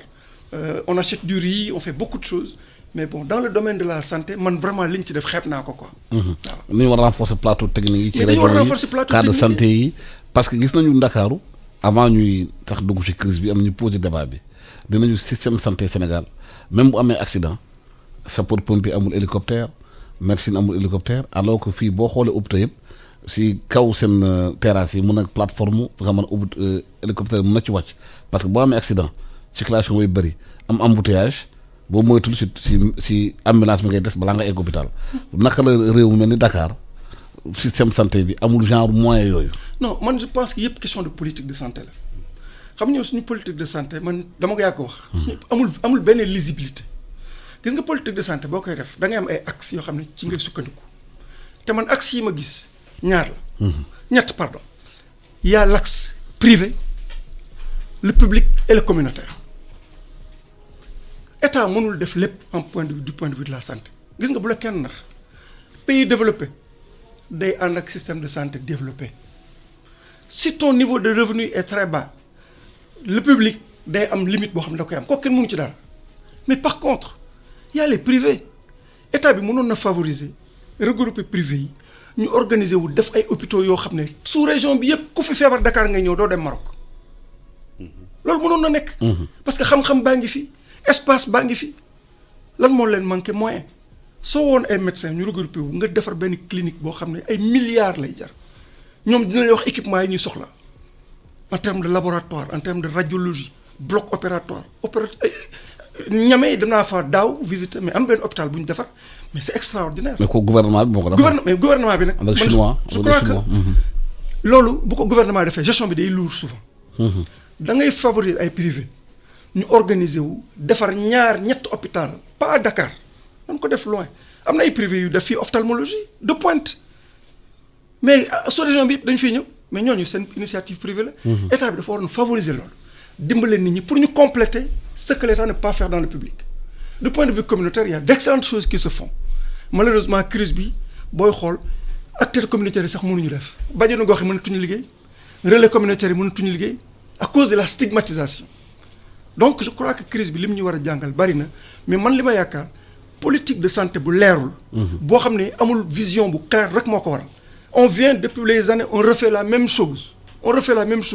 ministère bu ñëw def la même chose mais on n'avance pas su ñu amoon benn vision boo xam ne dañu naan ok on veut faire du Sénégal un hub médical voilà médecins yi yéen ñi seen xam-xam màcc faites-nous des propositions ñu def 4-5 groupes créer hôpitaux en dehors de Dakar sur la petite côte partout sur la grande côte ay hôpitaux yu bien wóor na ma ne boo leen lebalee ay milliards ñu delloo le milliards yooyu d'ici quelques années parce que Afrique bi yëpp gars yi du ñu jël avion di dem France te xam ne mën nañu fajoo Dakar. donc loolu vision la. gëm-gëm moo koy def hub médical bi ñu koy wax ci seen plan Sénégal émergent. mais waaw mais wax bi dafay ànd ak jëf loolu soxlawul discussion bu bëri gis nga médecins yi fi nekk yi ma xam yàlla xam na ne bu nu amoon xaalis def projet boobu boo leen lebaloon xaalis tey jii ñu defal la hôpital de niveau international boo leen lebalee 10 francs d'ici quelques années 10 francs ñu delloo la ko ba buñaa la. Il faut y aller, il ne suffit pas de l'écrire et de s'arrêter là. Il faut vraiment la mise en œuvre. léegi ñu jël suñu casque yi dem Thiès fekk fa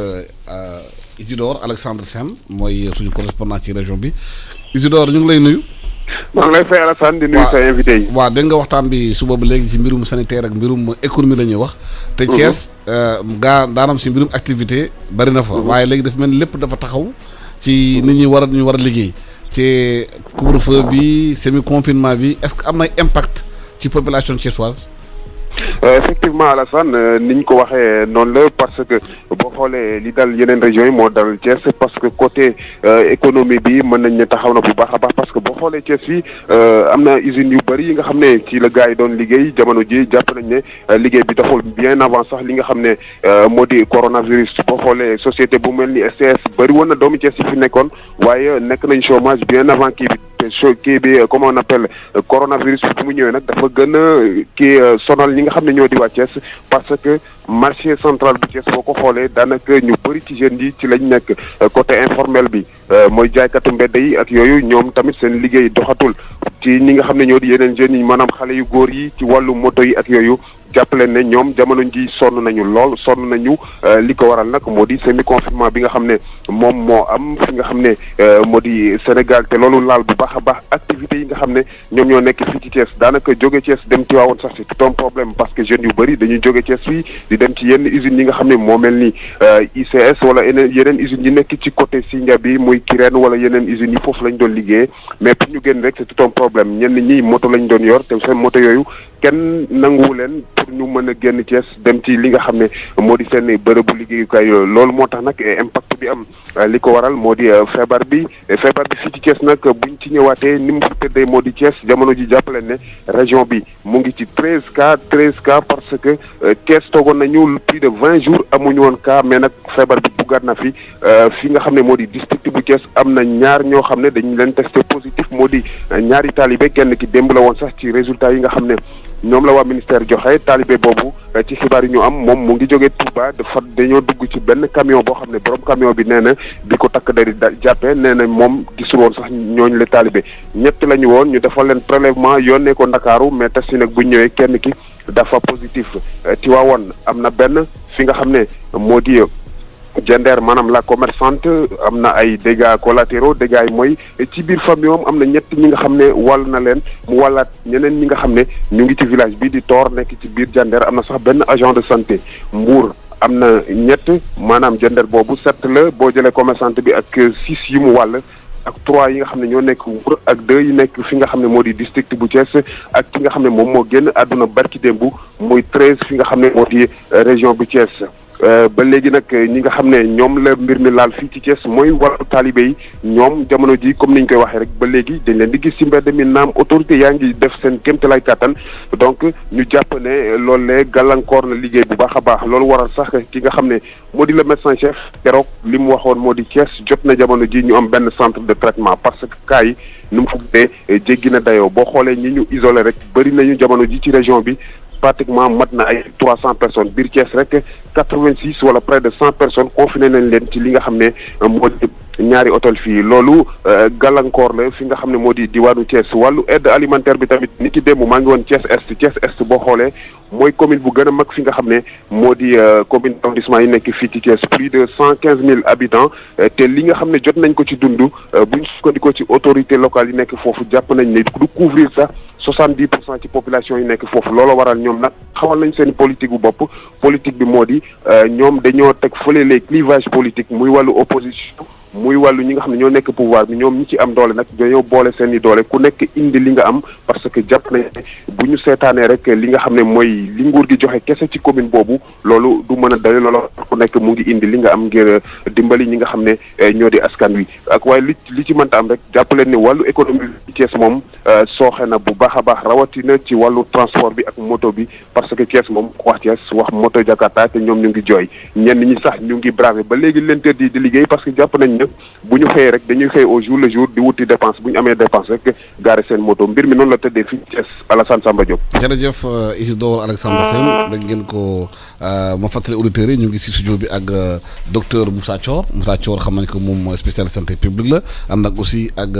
docteur en droit Abdoulaye Niane dégg nga impact bi. mu amee ci mbirum néew ju doole ñi maanaam ñi xamante ne seen loxo jotul seen ginnaaw ndax moom si informe lañ doon liggéey dañuy xëy dem dundal seen njaboot te mel ni système de production bi maladie bi daf ko touché. waaw dëgg la bon secteur informel bi secteur bu sonn la ci affaire bi parce que ñoom dañu amoon li ñuy wax mobilité maanaam ay nit ñuy déplacé wu lañ daanaka tooguñu ci benn béréb. wax nañ sànq luuma yi par exemple ci àll bi monde rural bi ñooñu déplacé tuñu te fi mu ne dañu toll ci période de soudure. Période boo xam ne nit ñi dañ doon jaay seeni jur pour mën a dem déjà jënd jiwu ensuite dund ñu ne leen du ngeen jaay donc loolu tam gouvernement bi il faut mu bàyyi ci xel pour campagne agricole bii ñëw parce que gouverner c'est prévoir. beneen aspect bi ñi nekk ci commerçant yi par exemple man dëkk ba ma dëkk muy Touba Mbacké dañ fa tëj marché yi depuis bërki démb marché yëpp nag loolu ça pose un sérieux problème c'est vrai que marché Ocass muy marché bu mag bi dafa amoon benn désordre bu total loolu moom daf ñu war a pousser d'ailleurs ñu xoolaat suñu géographie marché yi nag lañ koy taxawale réorganiser ko def ay centres commerciaux moo tax parfois bu ñu ne ay Auchan yooyu ma ne oui d'accord je suis pas d'accord pour que tubaab yi ñëw di yore suñu commerce bi mais au moins dinañ ñu pousser à repenser ni ñuy doxale parce que suñu boutique yi mbedd yi ak suñu marché yi actuellement c'était pas bon amul hygiène amul yenn conditions yi donc lii war na mën a pousser waat ñu xoolaat secteur informel bi wax nañ affaire moto Jakarta à Thiès par exemple moto Jakarta aussi je suis désolé mais du moyen de promotion bu moderne donc ñun dañu war a xoolaat gis nga crise bi suñu taar yi daf koy wone donc docteur peut-être sur le plan technique wax na sànq ne affaire bi on a fait tout un tas de quelque chose boo xam ne jaru ko woon waroon nañ ko mën a maîtriser autrement mais au moins sur le plan psychologique sur le plan social sur le plan même anthropologique sur le plan socio-culturel dañu war a réfléchir amaat recul moto Jakarta yi xoolal accident yi muy indi xoolal xale yi bàyyi seen jàng dem di def moto Jakarta xoolal agression yi muy mais tey effectivement maladie bi ñëw ne non corona ñëw ne moto Jakarta amatul mais nañ xool ba xam est-ce que moto Jakarta dafa waroon am donc effectivement daal pour revenir à ton interpellation secteur productif bi surtout informel bi nga xam ne mooy maillon faible bi corona bi daf ko laal de façon extraordinaire donc day gën a aggraver pauvreté bi war nañu pousser encore une fois ñu xalaataat naka la ñuy jéem a tegee des structures formalisées surtout yoo xamante ni ci production la ñuy jëm àll bi ñu jëm leen a maîtriser ndox pousser leen vers une agriculture moderne jéem a fixer nit ñi ci biir zone de production yi changer économie Sénégal man daal boobu ba léegi ci loolu laay ñëw corona bi daf ñu war a pousser ñu xalaat leneen 1000 milliards yi nag wax dëgg yàlla waroon nañoo xool stabilisation bi mais waroon nañoo xool aussi naka la ñuy tege ay jéego pour que galgal bi ñu Europe teg ni mu ko waxee sànq ñu teggi ko parce que tey ñun ñoo li gars yi di wax ñun ñoo moomee vent c'est-à-dire que ñoom ñoo sonn ñun suñu yàlla daal en tout cas jox nañu protection xamuñu nag fan la jóge mais en tout cas ñun tey dañ cee waroon a profiter daal di jéem a changer le cours de l'histoire jéem a teg ay stratégie yoo xam ne bu gars yi jógee bu déconfinement amee ñun ñu nekk des fournisseurs et non des clients perpétuels loolu nag malheureusement ñoom du ñu bàyyi ñu def ko ñoom bi affaire bi amee ñu nga xam ne am nañ genou à terre dañu xool ne ñu yéen moom da ngeen di dee moom yéen moom ba ngeen daw au lieu que ñu xool ba affaire bi mu daanu ñu commencé di daw Guterres wax na ko ne Afrique dina am ay millions de morts muy affaire bu garaaw xamuñu fan la ko teg en tout cas boobu ba léegi amul mais kooku moom vraiment bu affaire bi jàllee dafa war a démissionner te riposte politique bi président africain yi waroon am mooy dañ ko waroon def benn affaire bu garaaw tout de suite dajaloo wax mu jox ñu lan moo tax ñu am millions de morts et puis bu amul ñu ne ko on en tire les conséquences maintenant sànq ñi ngi wax ne maîtriser wuñu lépp mais man je pense que Guterres ak gars yu mel noonu ak ni ñuy doxalee coronavirus bi ci suñu dëkk yi di ñu tiital ak di ñu kii waxuma ne garaawul de encore une fois faut bien que nos téléspectateurs ak nos auditeurs feebar bi dafa garaaw feebar bi garaaw na am na mais nit moo mën feebar parce que yàlla daf ñu bind pour ñuy feebar di tawat di wér pour nga wér nag il faut nga téye sa xel maîtriser ko surtout loo xamante ni daf ñu bett donc li ma gis mooy ñooñu acteurs yooyu les acteurs globaux ak acteurs nationaux yi nga xam ne dañu xaw a am intérêt tiital nit ñi maîtriser leen dem leen dans le sens de yokk seen pouvoir ñoom ñoo feeñ ci feebar bi population bi nag malheureusement dañ leen a confiner mentalement physiquement te loolu du yoon waaw daf ko looloo bett nag man la population bi affaire bi daf leen bett gars yi profitoo ci ça signifie que dañu nekk ci monde boo xam ne yërmande daf fi jeex parce que ñi nga xam ne au plan international ak au plan local ñoo waroon a yërëm nit ñi ba buñ jaaxlee ñu jàppale leen dafa mel ne lii dañ ci profitoo fi may kiwee rek jeexale ci côté boobu mooy analyse boobu day dem ba Europe Union européenne boo leen seetloo fi mu ne nii dañu nekk en crise parce que bi feebar bi commencé Italie di sonn France ak Allemagne dañoo tëju Italie na leen jàppale leen ñu daan ne non ñun bon wóorul bu ñu ubbee suñu frontière dañuy am problème tëju malheureusement. Cuba moo leen jàppale ak Russie. ñoo fa doon ñëw ñoom bi affaire bi duggee ci seen biir ñu xam ne ils ont un destin lié ci la ñuy commencé di yeewaat Europe naan way ñun affaire bi daf ñu bettoon mais léegi dinañ jéem a xool ak yooyu ça signifie que nañu xoolaat suñu état yi xam ne un état n'a pas d'amis mais des intérêts. suñu intérêt ñu teg ko ci papier xalaat ko jëm ko dox. bañ a topp tubaab yi bu ñu nee état de guerre ñu ne woy état de guerre discours parallèle bu ñu nee confinement ñu ne woy confinement bu ñu nee déconfinement léegi gars yi commencé déconfinement et c'est dommage ça signifie que on n'a pas de souveraineté économique on n'a même pas de souveraineté stratégique et souveraineté stratégie la d'abord souveraineté bi dafa commencé aussi maîtriser ses garab gis nañu Europe pharmacie France nee na ci lu ñu liir que dinañu xool nu tëjee frontière parce que garab yi ñu yore ñoom dañ koy joxe seen waa kër d'abord te gis nañu Madagascar président bi génn def benn affaire ci artésimia ñëpp di ko xarab waaye moom nee na échantillon yi am foofu même bu amee feebar y a pas de décès Madagascar te sur le plan scientifique artésimia boobu ñëpp nee nañu damay combattre paludisme am na résultat lan moo tax ñu bëgg maanaam nakasal garab boobu ñu defee Afrique est-ce que dafa am enjeu financier enjeu pharmaceutique derrière. bien sûr soo seetloo crise yi yëpp derrière y a toujours des intérêts qui liés au médicament ou au vaccin. xaaral ba affaire bi dem ba ci kanam da nga gis am na gars yi commencé génne jaay seen vaccin te boobu ñun nga xam ne dara jotu ñun la ñuy vacciner bàyyi seen donc comme ni ko docteur waxee rek affaire yi ku nekk da ngay gérer sa intérêt boobu. Madagascar wax nañu ne ñoom ils ont traité le truc sur la base de leurs chercheurs je crois que ñun suñu président bi affaire bi intéressé na ko ba mu waxtaan ak naataangoom bi nekk foofu. mais nañ ko essayé. nee nañ Sénégal di importer président wax nañ ko 50 échantillons. waaw non nan ko def war a jógee foofu nan ñëw fii ñu. testé ko organique ñu testé ko collaborer ak institut boobu ak chercheur Madagascar yi nga xam ne ñoom ñoo affaire ñu jox ñu rapport. mais garab ñu koy béy fii ñu koy béy Sénégal. dégg ñu naa koy béy ko Tivaouane waaw di ko defar Diamniadio. benn tubaab sax moo koy defar. Artésimia. non man je te dis affaire bi question d'intérêt rek moo ci nekk man Artémisia maa ko njëkk indi Sénégal. en 2006 man njëkk dugal ACT dans le cadre du programme PALU. mais li ci nekk yëpp xam naa ko ay enjeux financiers yu kenn mënul wax la à l'époque OMS moo ñu defaloon commande bi mais boo gisoon contestation yi fa amoon bu yàlla dogaloon ñun ñu commandé ko suñu bopp sax kon xam naa du ñu fekk fi ñuy wax. tellement il y avait des enjeux financiers autour des ACT. donc bu dee tey feeñ na ne effectivement ACT Artémisia boobu am na intérêt ci feebar bi mais nan ko xool te yaakaar naa man damay rafetlu bu baax président taxawaay bi mu ci ama il faut que Afrique di valoriser ses ressources man président malgache bi dama ko fa parce que moom boolewu ci sax wax moom boolewu ci wax tiitalul askanam deful ay confinement deful dara dafa jël même suñu Sénégal bi man waxtaan naa si ak benn góor mais am na ay pharmacopées traditionnelles yoo xam ne. mais loolu la nañuy am na fi lan moo tax su man xaw ma lu tax scientifique bi waruñu waxtaan ak maanaam pharmacopée traditionnelle bi FM te am na ñu xarañ ci loolu ay ñoom docteur Bourissou ay centre Malango Prometa ak yooyu ñu dugal leen ci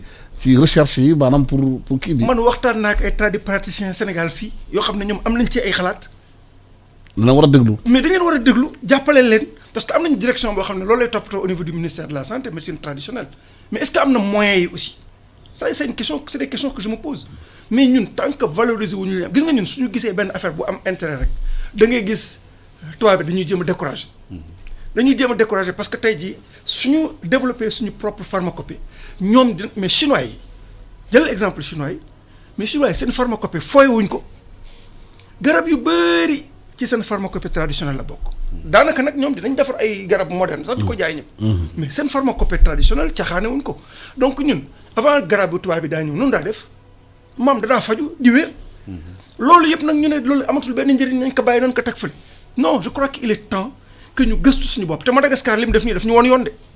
daf ñu woon yoon nanu xool néew ma nañu ko jël nii parce que xaw ma li nekk ci biir lii lu ma ci rapport xaw ma mais ñoom du ñu caaxaan président de la république du caaxaan même suñu président bu demee ba jokkoo ak naataangoom ça veut dire que affaire bi intéressé na ko donc nañu ko testé xool bu dee ne affaire bi am na njëriñ bu baax mais suñu chercheurs yi fii dinañ ko xam et puis ñu adapté ko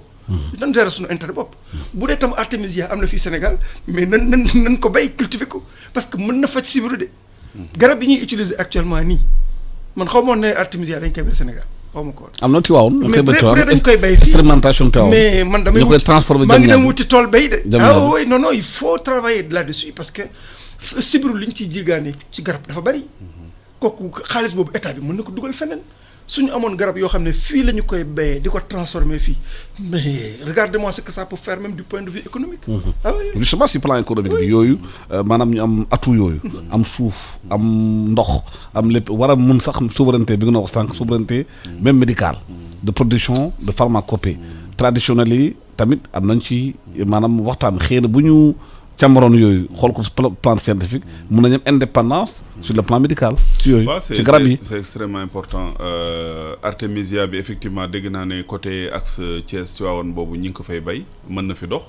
donc loolu bunt la ci palu au-delà de affaire bi de corona parce que palu lu ñu sonal la souveraineté boobu dafa am solo te gis nga même médicament wax nga ne Europe dañu tëju pour construire pour defaral ko seen bopp masques yi lañ njëkkee France par exemple masques yi dañu tëjoon seeni entreprise délocaliser ko en Chine bi affaire bi amee Macron bi mu defee discours daf ne dinañ produire tant de masques à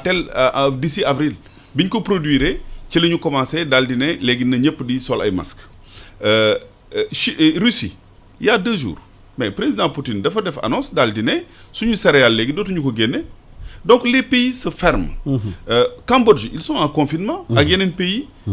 dañu am problème ak seen production donc et gis nga production bi ñu am ci ceeb par exemple ci pays yooyu ay Thaïlande ak autres année prochaine ñoom ñoo koy lekk te niñ daan def bu ñu produire ñoom année n utiliser ba mu des ñu denc ko année ba ca topp ñu utiliser denc ko seen stock yooyu nga xam ne dem na ba baaxatul ba am taux de sucre bu gan ñu daal ñu koy exporter jaay ñu ko ñun maanaam seen mbalit bi léegi nag mbalit boobu nag dootul amati donc ñun nañ taxaw ci suñu ceeb bi c'est le moment de relancer la production risicole dans la vallée c'est le moment jël milliards yi ñu dugal ko foofu nit ñi liggéey exploiter donc damay tontu rek ne ci garab bi noonu ñu ci def ba war a mën a am une industrie pharmaceutique locale noonu lañ xoolee yeneen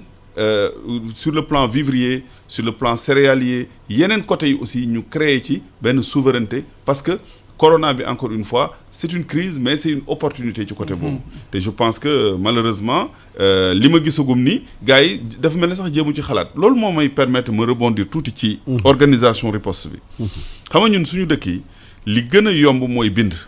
day ak slogan force Covid résilience plan de mais projet gestion de projet docteur mi liggéey sur le plan international surtout dans les pays anglo-saxons war na ko xam gis nga gouvernance publique yépp gestion de la performance la gestion performance nag da ngay teg structure yu leer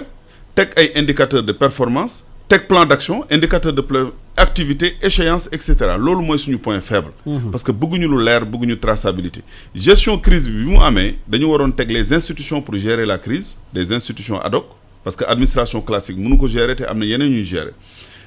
dinañ ci bokk mais ñeneen dañ ci bokk parce que dafa war a inclusif ñëpp dañ ci war a bokk acteurs yëpp ba pare teg ay indicateurs ba pare di ko génne man tey dama waroon chaque fois mais bu ñu nee comité de suivi du corona ma cliquer ci internet gis action ñu teg gis action yi xool ceeb bi fan la jëm fuñ toll ban quartier la jëm ñan ñoo fa am ceeb bi sax mën nañ ko def parce que internet may na ko tey nit ñi mën a def xool affaire bi traçabilité bi sur le plan fiscal nee nañ par exemple retenue à la source sur les salaires may nañ ko entreprise yi mais ñu am visibilité xam am une cartographie de la main d'œuvre xam loolu ñaata milliards lañ ci dugal parce que nee nañ ay milliards la ñuy dugal ci soutien à la fiscalité mais ñu xam ko mais motus et bouche cousue maanaam dara lépp daal foras dañuy wax rek bu ñu demee ba ci kanam nag ne waaye dugal nañ ci lii mais non soyons sérieux réew mi ñun ñoo ko bokk xaalis bi du xaalisu Masamba du xaalisu Mademba nit ñee ko ànd bokk ko nekkuñu ci nguur comme niñ koy waxee ci wolof naan nguur non non ci république lañ nekk crise u coronavirus bi indiwul ak état d'urgence couvre-feu yóbbuwuñu ci empire yóbbuwuñu ci royauté toujours on est dans la république on est dans la transparence on est dans la bonne gouvernance on est dans l'ère numérique am nañ possibilité aujourd'hui action yi ñuy def yépp nit ñi yëg ko bu ñu bëggee lu leer nañ ko jox nit ñi def ko ci internet bi nit ñi gis ko tasaare ko ñu xam lan lañ dépensé ak fan lañ ko dugal. transparence bu lu war la ci ñoom parce que comme ni nga ko waxee on est dans une république dërëm bu génn ci poste sénégalais war nañu xam fan la dugg am na sànq li nga wax ci affaire ceeb bi wax Thaïlande ak yooyu ci jafe-jafe yooyu parce que nit ñaa ngi docteur nee na sànq virus bi bu fekkee dañu topp affaire yi nii mun nañu dem ba mois de décembre ci boobaa même bu fekkee ministère la du commerce nee na Sénégal am na stock ceeb ak yooyu dëkk yooyu nañ tëj seen réew pour dundal seen njaboot est-ce que xalaatu na instant bi ñu toll nii war nañu mën a xalaat bay fenn bu situation boobu amee. mais Alassane loolu mooy wax ji et puis il faut qu'on aille très loin dans l'information publique. am nañ stocku ceeb dafa yóbbu. man damay gis ñaata population bi koy utiliser ñaata la ñuy utiliser stock bi de soudure bi wala stock de survie bi ñaata période la ñu mën a jëlal loolu mooy communiquer. mais doo génn daan ne way ceeb bi doy na huile bi doy na non c'est pas ça aujourd'hui sur le plan international prix du pétrole dafa wàññeeku. baax carburant bi gars yi laaluñu ko mais loolu yëpp mënoon na nekk des façons de soutenir la population ba léegi. ñu wàññi kii bi ñu wàññi carburant bi daal di irrigation bi comme li nga wax pour par exemple dans la vallée pour prendre cet exemple nit ñi dañuy utiliser carburant pour irrigation bi ak yu demee noonu c'était le moment de les soutenir pour que effectivement production risicole bi yokk beneen élément bi sànq wax nga ne par élément bi ñu déglu sànq Thiès nee nañ nit ñi pour bouger dem vers Kirène et autres peut-être Dangote Pout ak yooyu dafa jafe léegi parce que mënuñu bouger mais dans les pays européens ñoom dañuy gis ne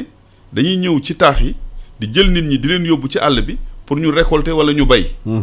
parce que la production doit continuer. fii suñu dëkk bi moom ñu daan ne way confinement foo jaar ñu ne la tais-toi alors que nit ñooñu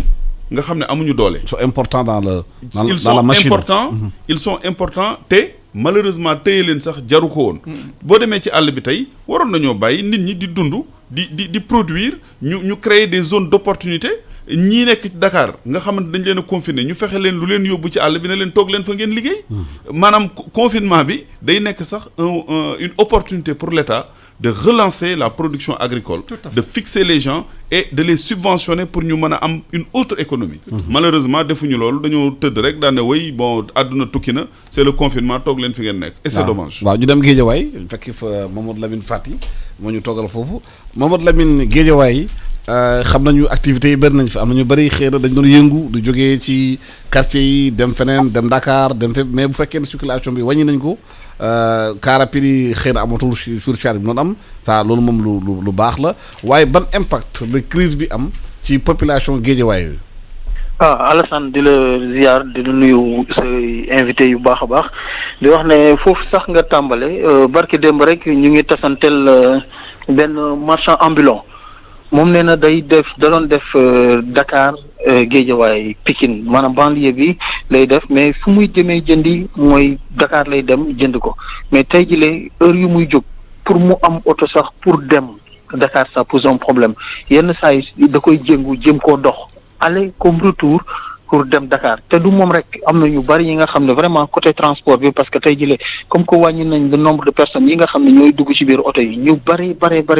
dañuy dox. ñenn ñi vraiment dañuy peine carrément pour mën a yegg Dakar wala jóge Dakar aussi ñëw banlieue bi parce que ñenn heures yi am na ñu bari ñi nga xam ne vraiment du ñu nangoo maanaam jóge banlieue bi jóge Dakar ñëw banlieue bi parce que dañuy calculer heure bu ñuy delluwaat donc moo tax côté transport bi indi na ay jiixi jaaxa bu bare ba si li nga xam ne mooy askan wi. beneen côté bi mooy maire yi nga xam ne xam ngeen ne banlieue dafa amoon ay maire yi nga xam ne chaque fajar dañ doon jóge banlieue dem marché wu poisson wala jóge fii dem yeneen quartier yi donc tey jii ñoom ñu bari seen i marché maanaam seen affaire doxatul xaw ko seetee petit commerce bi moo gën a dox fii ci banlieue bi parce que amul industrie amul entreprise donc ñoom ñoo gën a ëpp seen impact bi côté boobu la gën a rawee parce que démb ñu ngi jaar marché li nga xam ne mooy marché yëmbal bi kër benn baraag bi parce que gis nañ fa ay maire yi nga xam ne ñoom jën rek lañ doon jaay tey jii ñoom ñu ne pour sax ñu gis jën dafa jafe loolu moo tax moom soo ko seetee ci côté jën bi daf yu bari prix yi dafa yokku wala vraiment soo koy amee aussi nu nga ko doon amee d'habitude doo ko amee noonu donc beneen bi ci wàllum transmission communautaire bi tey jii soo ko seetee parce que démb rek da ngay sentir même au niveau des acteurs que mbir mi tiital na leen surtout la transmission communautaire parce que lu leen gën a tiital ñoom c'est pas sax le fait que nit yi di ko am mais le fait que ñenn ñi am inconscience ne gëmuñu dëggantaan est-ce que feebar bi am na wala ñàkk am na parce que démb sax le maire de Pikine Nord mu ngi koy wax Daouda Ndiaye moom lu ko gën a jaaxal des fois nit yi dañuy poser la question est-ce que dëgg la feebar bi am na donc soo ko seetee foofu la ci benn baraak rek gis nañ fa benn cas communautaire bi nga xam ne ci wetu marché bi la nekk donc démb la situation foofu nit yi ñu ngi continuer di rassembler wu ci biir marché bi donc gisee par exemple au niveau de Wakhinane Nimzatt cas bu ñu fa njëkk a découvrir bi nga xam ne mooy cas communautaire bi ñi nga xam ne ñoo ma dëkkaloon ñoom dañoo tiit parce que ki nga xam ne moo ko am da doon jaay maanaam dem ak dikkalante beeg ñu mu doon am ak nit yi vraiment dem na ba tiital nit yi ba nit yi sax demander à ce que ñu généraliser li nga xam ne mooy dépistage bi donc ci fan yooyu la ñi nga xam ne ñooy autorité locale bi defoon nañ fa sax benn cas communautaire pour mën a def dépistage askan bi mais malheureusement mujjeewul antu premier jour bi am na ñu bari ñu ñëwoon pour ñu dépister leen mais plus tard vraiment dañoo gis ne camp boobu sax dañ ko mujjee arrêté mu indi ay coow yu baax dem sax ba ñi nga xam ne ñoo nekk ci côté médical bi des personnel le personnel médical ñoom dañoo fustiger le fait que ñu arrêté camp boobu parce que opportunité la woon ñu mën a décentraliser un peu ñi nga xam ne mooy dépistage yi ñu mën a permettre aussi ñi nga xam ne ñoo nekkoon ci alentour bi déjà ñu mën leen dépister jéem a xam le nombre de cas yi nga xam ne ñoo fa nekk ñu mën ko contenir avant que mbir mi di évoluer beneen bi ci wàllum commerce bi toujours soo ko seetee mbirum Kër Massar depuis cas yi nga xam ne gis nañ ko fa muy cas communautaire bi nga xam ne maire bi doon jaay ndekki moo ko fa amee wala ko ñenn ñi dañoo tëj lépp loo xam ne moo nekkoon ci alentouru Kër Massar donc commerçant commerçant yooyu lay semaine passée def nañ benn sortie pour wax ne ñoom perte bu ñuy gagné 15 jours lu ñu leen tëj ni rek ils ont perdu plus de 200 millions yi nga xam ne perte nañ ko si wenn commerce soo ko damee seet en temps normal Kër Massar rond-point bi noonu commerce bi dafa doxoon transport bi dafa doxoon donc vraiment tey jii soo fa demee loolu yëpp tëj nañ ko. Vraiment transport bu fi doon am tu as l'impression que peut-être que nekkatoo dëggantaan Kër Massar ak nuñ ko xamee woon donc yooyu ay impact li nga xam ne am na bu baax a baax ci li nga xam ne mooy commerce bi beneen bi c'est la fermeture de certains marchés wala ni ñuy alterner tey bii su tijjee suba benn tijji donc des fois sax dañuy dem ba pour comprendre maanaam emploi du temps wu tey marché bi mooy tijji marché bi indi na jeexi jaaxe bu baax premier jour koor bi da nga am ñu bari nga xam ne marché Njaareem par exemple dañ ko tijji woon mais comme askan wi dafa foog ne jour boobu waruñu ñu ko tijji donc ñu bari dañoo mujjee obligé dem si yeneen marché yu nekkee ci yeneen communes yi maanaam génn carrément seen commune ñenn ñi dem Pikine ñenn ñi dem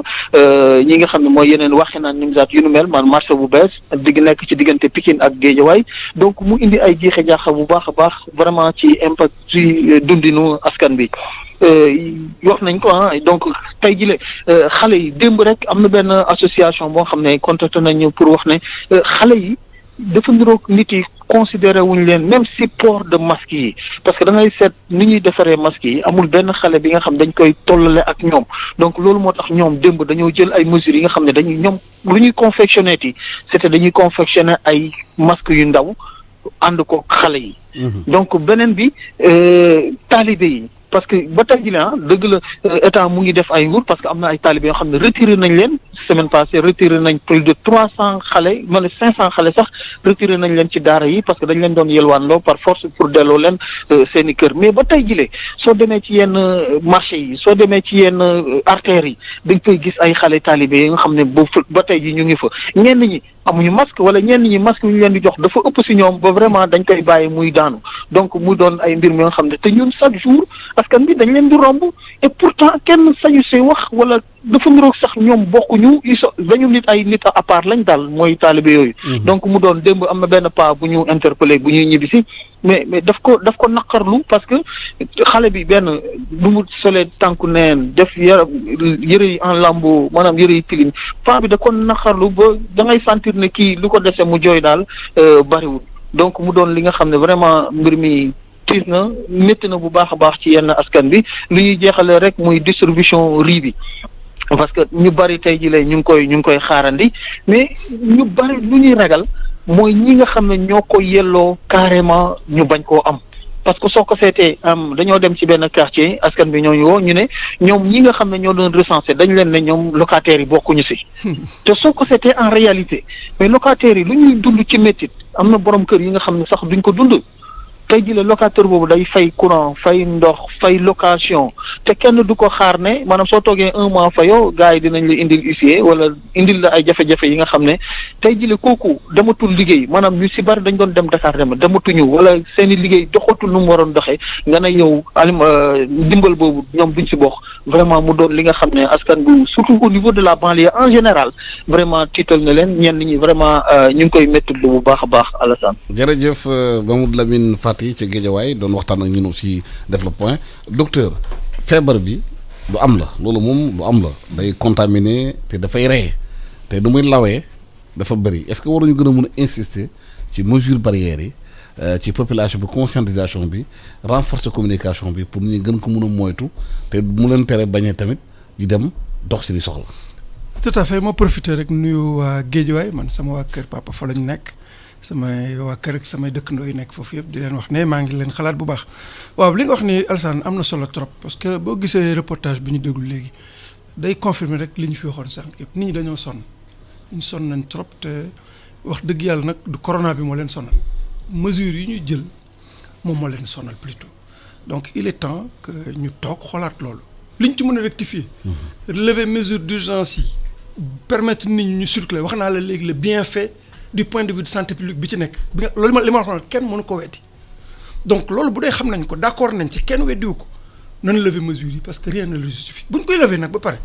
mais xale yi dem école mais neex nañu sensibiliser mën nañ leen wutal ay masques maîtres yi ñu jàngal leen ñu fexe ba xale yi ñuy set di raxas seen loxo bon même ñoom boo leen laajee boo leen formé bu baax ñoom dinañ la wax naka la ñuy organiser seen classe pour yenn facteur de risque yi sax bu dee am na ñu wàññi ko te nag parlant de l'école il n'a jamais été démontré que l'école était un lieu de dissémination du virus wax dëgg yàlla kenn démontré wu ko dañoo gis feneen ñu tëj ko rek ñu ne ñun nañ tëj mais amuñ fenn fu ñu sukkandiku. ndax dañuy naan xale yi dañuy contaminé quoi mu ne. non asymptomatique. encore une fois. c'est-à-dire que virus bi day circuler man dama ko soxla. man médecin de santé publique dama soxla virus bi di circuler Alassane wax naa la ko. cas communautaire ragaluma ko dama ko soxla parce que daf may développer une vaccination naturelle li may wax ci rajo laay wax. ay médecins ñoo may dégg xam naa li may wax. dama soxla virus bi di circuler au niveau communautaire donc bu ma kenn tiital cas communautaire ci feebar bu mel ni corona dafa nekk lu baax encore une fois il faut que les gens règlent ce problème là parce que xoolal cas communautaire léegi boo ko waxee ñëppay tiit ku ko am ñu yëkkati la yóbbu la quarantaine la waa dëkk bi dala daw ñu tam la dem mais loolu dafa metti war nañ ko éviter su ko jaroon d'accord na mais jaru ko virus buy circuler ci biir communauté te loolu amul loraange bu bëri bi dafa baax pour développer une immunité collective ñun loolu la ñu war a rechercher dans le cadre de ce corona encore une fois ñu continuer maintenir les mesures barrières parce que mesures barrières yi dañ koy wax ni rek mais li ci des pour sensibilisation nit ñi di ko utiliser mais bëri na li ci des bëri na da ngay gis ci circulation bi nit ñi dañuy yore seen masque nii dañ koy wàcce waaw suñu naree dem ci poste de police bi ñu teg masque bi ça veut dire que sensibilisation bi moo des. waaw dañu war def masque parce que la sensibilisation est polluée par beaucoup d'autres activités inutiles te nag gis nga li ma lay wax day dem ba benn moment nit ñi dañuy développer même ay résistance dañuy def ay opposition même de fait dañuy développer ay résistance par rapport aux directives de l'État par rapport aux directives de l'agence de santé des agents de santé parce que duñu comprendre très bien ndax communication ba waroon na am ak canaux yi ma la wax ne d'habitude du point de vue communautaire fa la ñuy jaar pour atteindre le grand nombre canaux yooyu yëpp dañu leen a boucher donc il est temps qu'on revienne en arrière qu'on réinstalle la sérénité pour que le pays redémarre parce que l'économie est bloquée te loolu baaxul cim réew ñaan wax na ko démontré na ko ñëpp xam nañ ni fi ne dëkk bi dañoo sonn mais nag boo nee nag da ngay dem foo xam ne nag sa waay fii nga jëm amul ndox mais taxawal nan taxaw xoolaat lii bàyyi nit ñi ñu dem liggéeyi ñu bàyyi tiital nit ñi ak affaire cas communautaire loolu ay caaxaan la cas communautaire dafa baax ci feebar bu mel ni corona nan bàyyi di ko compter di tiital nit ñi pour loolu jaru ko feebar bi bu naroon def ay lor yenn yi kon dinañ ko xam on est à la 9e semaine d'épidémie démb sama fille dafa ma papa man da tiit naa ndax les cas sont en train d'augmenter c'est ma fille qui me dit ça ma ne ko waa mais yow ki la wax ne les cas dafa augmenter mu woon ma benn graphique nii ma ne ko mais graphique bi dafa manqué dañ la waroon defal beneen ci graphique bi ne le nombre de cas qu'on a testé dafa yokku avant dañ doon tester 100 am 10 15 positifs mais boo multiplier nombre bi par 10 mais tu as une multiplication du nombre c'est pas le nombre de cas qui a augmenté ce sont tes capacités diagnostiques qui ont augmenté par contre am na beneen indicateur boo xam ne moom ngay xool pour xam ne gravité amul da ngay rapporter le nombre de cas positifs sur le nombre de cas testés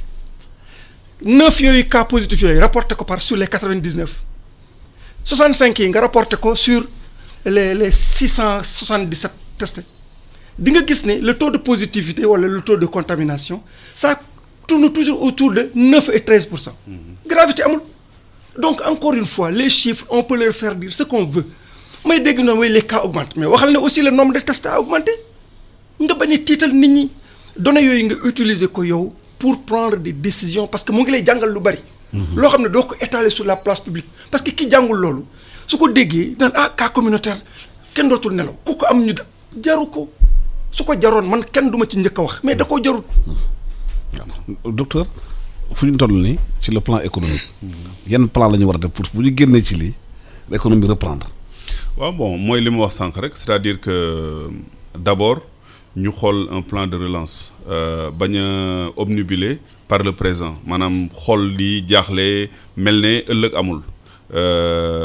fexe ba secteurs yi nga xam ne ñooy téye économie bi ëllëg bañ a nërmeelu déjà loolu c'est extrêmement important. Entreprises yi aussi li ñu wax ne dañ leen di jàppale mais vraiment ñu jàppale leen parce que jàpp naa ne sonn nañ actuellement. te yéex na de. waaw yéex na bind bi ak xalaat bi yàgg na man départ bi sax affaire bi dama mujjoon jaaxle quoi c'est-à-dire que loo xam ne aujourd'hui nit ñaa ngi tëj amoon ay engagement amoon ay fournisseurs ay clients ay contrats nekk en cours nga war leen a jàppale tout de suite nga tëju ne da ngay bind ay ordonnances pendant ay semaines loolu pour man c'est pas bien gouverné maintenant beneen aspect bi mooy ñu fexe ba aujourd'hui ñu transformer suñu économie agriculture bi wax nañ ko plusieurs fois nañ fexe ba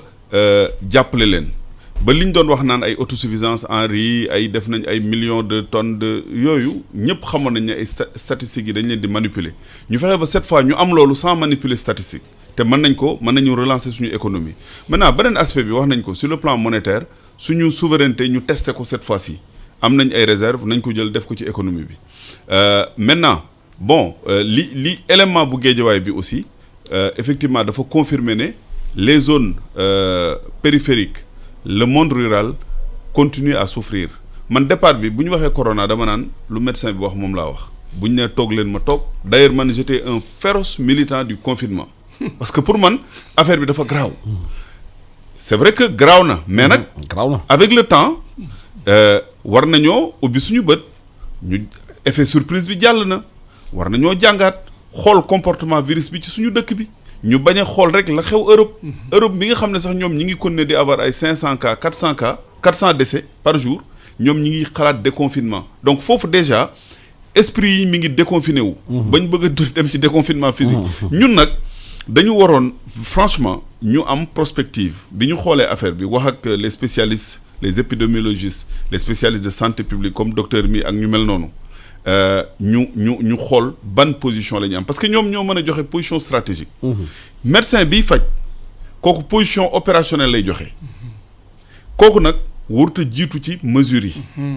homme politique bi décidé day wax ak ñi nga xam ne ni seen xam-xam dafa màcc ci long terme bi dafa màcc ci maîtriser système bi loolu boo ko defee di nga mën am solution démb rek dégg naa benn spécialiste bu mag boo xam ne nii respecté naa ko parce que gis naa ne mi ngi génn ci débat yi di wax mais dafa am lu mu wax lu ma tiital daf na wéy président de la république jël na téléphone am woo ma donc vraiment ñi ngi jëm ci ay solution man pour man affaire bi ñëpp ci war a bokk on doit créer un système vertueux mais waruñu def ay solutions individuelles président de la république sur des bases objectives la war a créer les comités de crise ak ñi ko entouré ñooñu aussi di communiquer à la population mu nekk lu large lu englobant lu élargir comité élargir ko mu nekk ñoo xam ne c'est des gens compétents reconnus mu bañ a nekk surtout ñi nga xam ne dañ leen di dégg ci télé yeeg ci rajo yi wala des opérationnels connus non on doit aller au-delà de ça beneen aspect bi toujours sur le plan économique jàpp naa ne bu ñu jógee ci crise bi war nañ jéem a xool quand même acteurs locaux yi naka lañ leen di jàppale parce que nag bi affaire bi ne réel rek ñëpp dañoo daw ñibbi seen dëkk ah oui fi mu ne nii bari na ay contrats yoo xam ne entreprise locale yi ñoo ko signé woon ak entreprise étrangère yi nga xam ne ñoo yore gros marché yi seen xaalis bi ñu leen yoreel mënuñ cee jot parce que le gars qui doit signer ñibbi na dëkkam loolu nag daf ñu war a jàngal ne suñu entrepreneur locaux yi war nañ leen a dooleel ba ñu parce que ñooñu bu fekkee ne signé wuñ leen pour jox leen seen chèque ñooñu duñ dundal seen waa kër googee duñ dundal seen mbokk yi nekk ci àll ba donc circuit fermé lay doon loolu nag dafa feeñaat donc franchement bu ñu wax souveraineté dañu war a xool ci fànn yëpp ñu jéem a fexe ba sénégalais yi am ci souveraineté de production souveraineté de réflexion d'abord souveraineté stratégique de réflexion parce que yàlla may nañu ay boroomi xam-xam souveraineté d'exécution maanaam ci domaine yëpp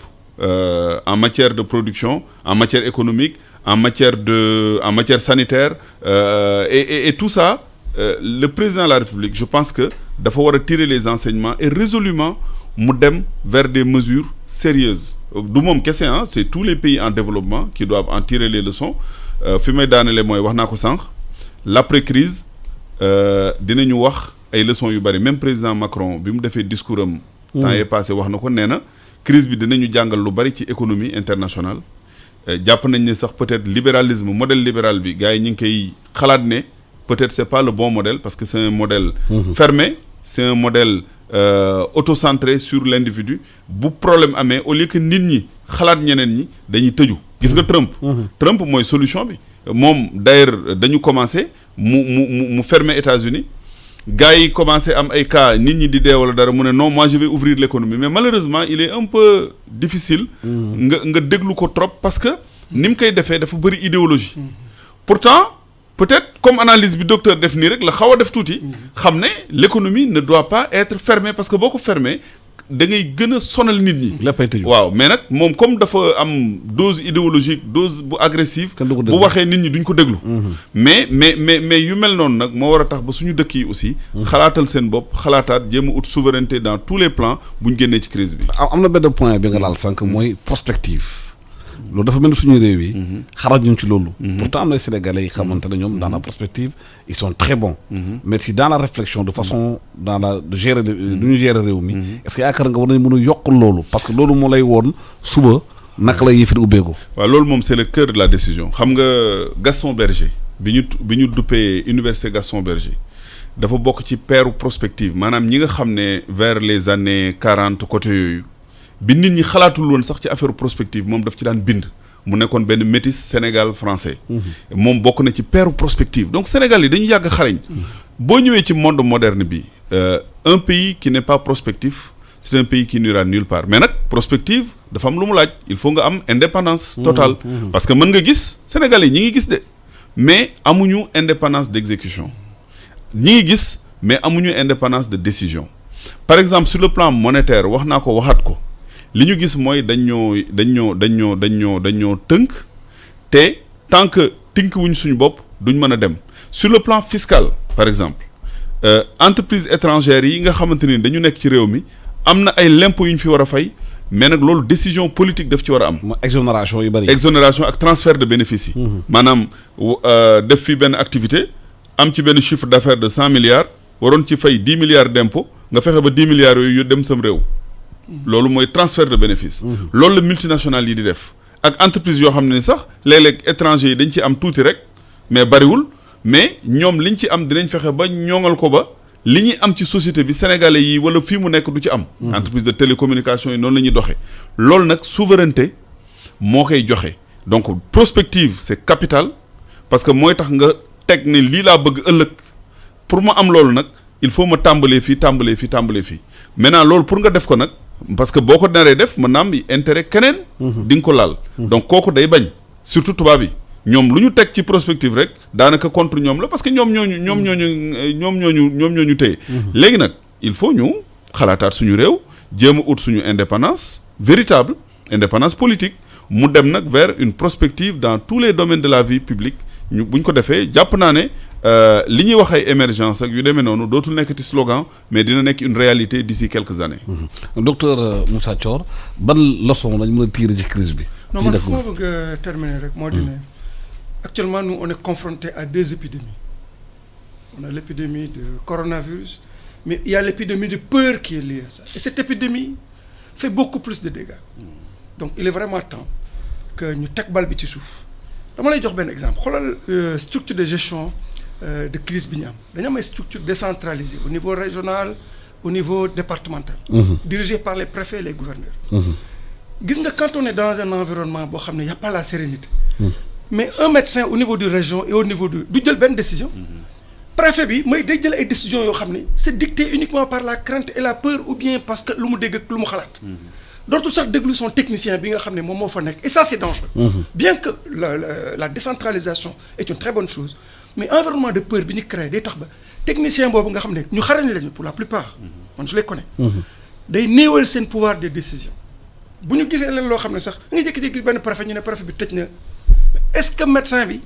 d'accord na ci dëggal na ko et ça a des conséquences économiques justement donc loolu rek c'est un plaidoyer que je fais pour que les autorités ramènent la sérénité c'est la condition sine qua non pour gérer à bien cette affaire deuxième leçon que je vais tirer rapidement nañu fàttaliku ne corona mu ngi fi mais am na yeneen feebar yu fi nekk nit ñaa ngi defee attaque cardiaque amuñu oto bu leen yóbbu ñu ngay dee paludisme mu ngi continuer di rey les femmes sont en train d'accoucher amuñu oto bu leen yóbbu d'un point à un autre ñu ngi dee nit ñi ñu ngi am ay cancer mënuñu ñëw centre Dakar am seen rendez-vous cancer ñu ngi dee wala ñu taal de seen nañu bàyyi xel loolu corona mu ngi fi mais yeneen feebar itam ñu ngi fi donc là aussi le retour de la sérénité est quelque chose de très bien parce que les gens actuellement là ils meurent beaucoup plus d'autres choses que de corona voilà maanaam di gërëm di leen sant di sant docteur Abdoulaye Niane muy docteur en droit fiscaliste et tamit nekk aussi kàngam ci mbirum économie nu waxtaan ak moom ci maanaam coronavirus bi di gërëm aussi docteur Moussa Thior nekkoon fii maanaam responsable programme de lutte contre le paludisme te nekk aussi expert international di waxtaan ak réew mi ñu gën a am sérénité waaye ñu bañ a fàtte feebar bi am na loolu moom kenn mënu ko naatable mu ngi ci réew mi mu ngi law moo tax nit ñi war a xoolaat seen bopp mesure barrières yi xamante ne médecins yi wax nañ ko ñu gën ko toppatoo ñu xool nag naka la ñu mën a aussi relance économie bi parce que feebar bi nga xamante xamoo ka lay jeex il faut nit ñi liggéey te liggéey bi ñu organiser ko ba du gaañ kenn te mu réew mi am ci ndam ñu ngi nuyu ñëpp di leen gërëm di leen sant di nuyu sama technicien nekkoon ma suba ba léegi ak man di leen wax ñeen doog jàmm